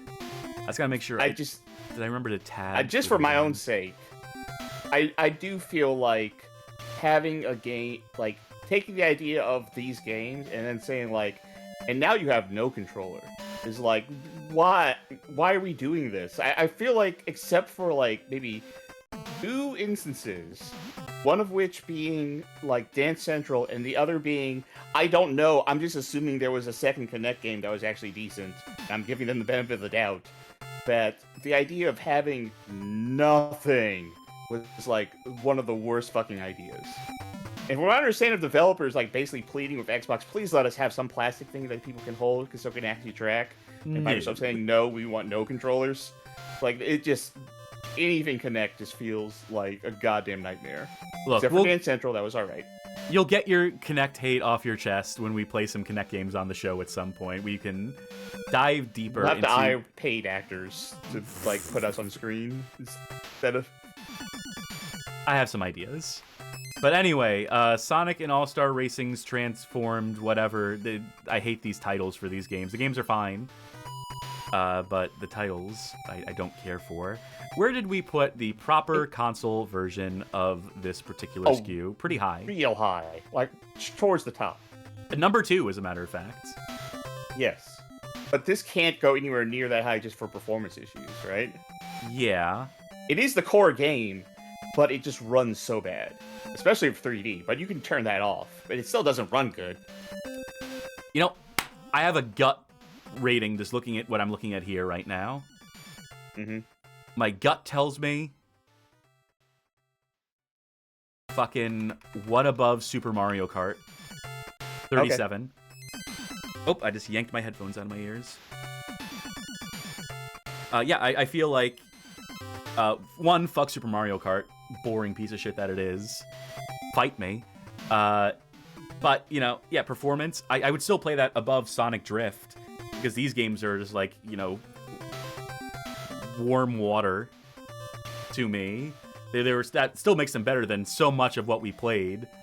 But, you know, I'd rather take the thing that is trying to do more and failing at it. In terms of performance. Because, you know, like, you can play PS1 and N64 games that run at, like, single-digit frame rates. But still have a lot of content packed in them, and there's something admirable about that. So, I don't know, it's high enough to get it above Super Mario Kart in my mind.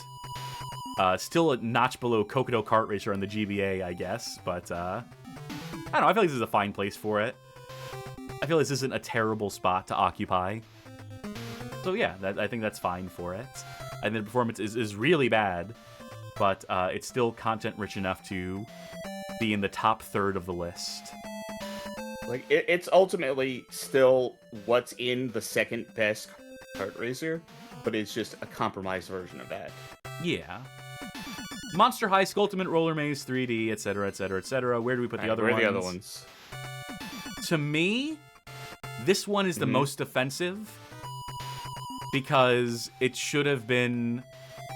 At this point, they should have had this shit on lock. They should have had a better idea of what they were doing. Their third go-around, making the same fucking video game. Maybe changed some aspect of it, improved something. Had a little more fucking ambition for it. But no, just re-release the same goddamn game for a third time. Fuck it. So I'll put it third in this block of the same game. Sure. I was actually kind of leaning that way. Like, for some reason, I think that was kind of the worst of the 3 that we did, even though it might have been, like, the one on the most technically sound platform. Jury's out on that regarding the Wii, though. Which brings us to Mario Kart Arcade GP DX. Okay, better, at the very least, better than the Nicktoons Racing. No, one that we did. At the very least. I'm looking for the other Mario Kart Arcade GP games. Okay, Mario Kart Arcade GP 1 is... 2 ranked higher than that. Yeah. And then, yeah, there's 31 is Mario Kart GP. So I'm going to say it's definitely worse than this. Worse than our 31. Yeah. It's somewhere between the two of them.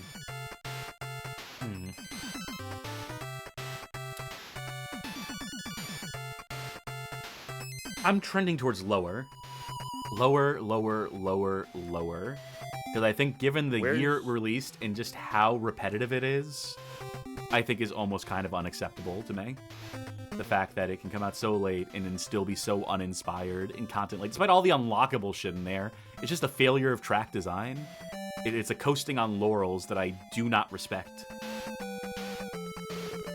I think at the very least, I would put it above Cartoon Network Racing on DS. That's fine by me. I think I can live with that. Okay. New number 60. Boy, howdy. This fucking list. We're nearing the end of it, Sharky. There is one more episode left to go. And it's the newest Kart Racers, so that means it must be the best episode, the best games. Because games only get better as time progresses. That's how this list is shown. This list is shown starting number 1 with the oldest kart racer game there is. I mean, the newest kart racer game that is. Fuck. This series has been a roller coaster ride, and I'm glad to be getting off of it soon. I'm so sick of kart racers. This is not a bit. This is not me being performative. This is going to be a measured take on what this series has been. Is that I'm so exhausted, and I do dread doing this show because even as we play new games, in quotation marks, they all just feel the fucking same. And everything that we're adjusting here, every ranking that we're doing, it's so lateral. It's so like the minutia of it that we're having to hyper focus and hyper fixate on. Unless the game is just like outright bad as we get towards the bottom here. And there's been a lot of just outright bad. I'm gonna be so glad to be done with this. I'm gonna be so glad to have at least a few games that maybe break out of the mold here. We have people making recommendations for the likes of like Blur and Wipeout. No, I want this over with. This was the last catch-up episode because I am done adding games to this list, and I want this over like a bad headache. That being said, folks, thank you for tuning in to this crash out, this prolonged crash out that has been Kursed Kart Racers episode 22, the catch-up episode. There's just one more of these to go, Sharky. Yep. And we can play other things. Yeah. Join us 2 weeks from now. In fact, let me get the dates so I can mark it on my calendar.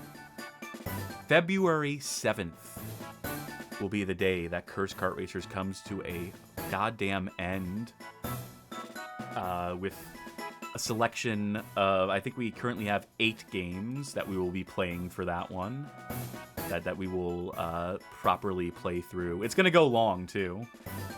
Fair warning, that episode will go super long, because we are finishing this, Sharky. We are going to be done with this. Yep. No matter how fucking long it takes that night, we are getting through every one of those games and putting this to bed. Look forward to it, folks, at home. And between now and then, here's some shows we have upcoming. Monday, January 26th, will be another episode of Casual Monday, the show in which we play not-so-bad games, shoot the shit, so on and so forth. A fun time is had by all. You will not hear me go on rants on that one too often. Not too often. Tuesday, January 27th, the continuation of DMC Devil May Cry. Highly recommend checking out that first episode for our history section on the game as we get into the game itself as well in that episode. Lot to cover, a lot to be said about that game, a lot of contention as I'm to understand, but we're right. The Bad Game Hall of Fame is always right. We are the objective arbiters of truth here, and don't you forget it. Thursday, January 29th, will be episode 2 of Danger Girl on the PlayStation, currently being played. Which it's probably gonna be the last episode of that too. It's not a super long game, so we'll probably polish it off in that one. But I had some fun with that first episode. I think it's a pretty tight episode, so check that out. Tune in for the second one. Consider tuning in. We'll be happy to have you there. Saturday, this coming Saturday, will be Bad Game Chance Time episode 24. That is January 31st. Getting a chance time before the end of the month. That's a show where we play randomly determined bad games. It's determined by the blocks. And I've reshaped and redone the blocks yet again in my quest to not be stuck playing SNES platformers every goddamn show. So, if you know, you know. That is as far ahead in the stream schedule as I see fit to look ahead. So I will, at this point, say, folks, if you like what you saw here tonight, consider joining our Discord server, discord.gg/bghof, the Game Room Discord. Talk bad games, good games, every game between, things that aren't games. Join our Bad Game Club, where folk are currently playing. I always have to look at it because it's such a stupid name. Habitrail Hamster Ball on the Sony PlayStation 2, which is our Bad Game of the Month club. Everyone plays the same game, commiserates over it. That is the current game, and people have also been going down the rabbit hole to discover, since it is a data design interactive game, that of course means there's like 4 or 5 other variations on it where they just reskin the game and re-release it. So people going above and beyond to torture themselves with that one. And if you really like what you saw here tonight, you might consider supporting the show financially by pledging on Patreon, subscribing on Twitch, becoming a member on YouTube. Any or all of the above will grant you access on that Discord server to our Patreon Saints channel, wherein you can vote in polls to determine playthroughs, make suggestions to help steer the direction of the show, gain access to exclusive content, the likes of VODs and so forth, and be recognized and appreciated by us for helping keep the lights on here at the Bad Game Hall of Fame Enterprises Incorporated et al. Now, if you can't financially support us, we completely understand. If you're still looking for a way to help the show out, one of the best ways to do so is to mosey on over to our YouTube channel, head on over to our suggested viewing playlist, which is 20 hand-picked episodes that we think make for some of the best onboarding onto this here show of ours, and share it with friends. Folk you know who might go for a 3 to 4 hour video about video games. Or maybe you know someone who's a huge fan of NASCAR, and maybe they'd like to see NASCAR Rumble to know just how much better their sport could be, their motorsport of choice. And in a perfect world, in an ideal society, what could be of NASCAR? We leave it to your discretion, dear viewer. Oh my god, exhausting. This is an exhausting show, Charky. I'm running on empty now. Pardon the racing pun. So let's send a raid someone's way. You want to come get a flu shot with me? Yeah, that'll really fix things, won't it? I'm looking.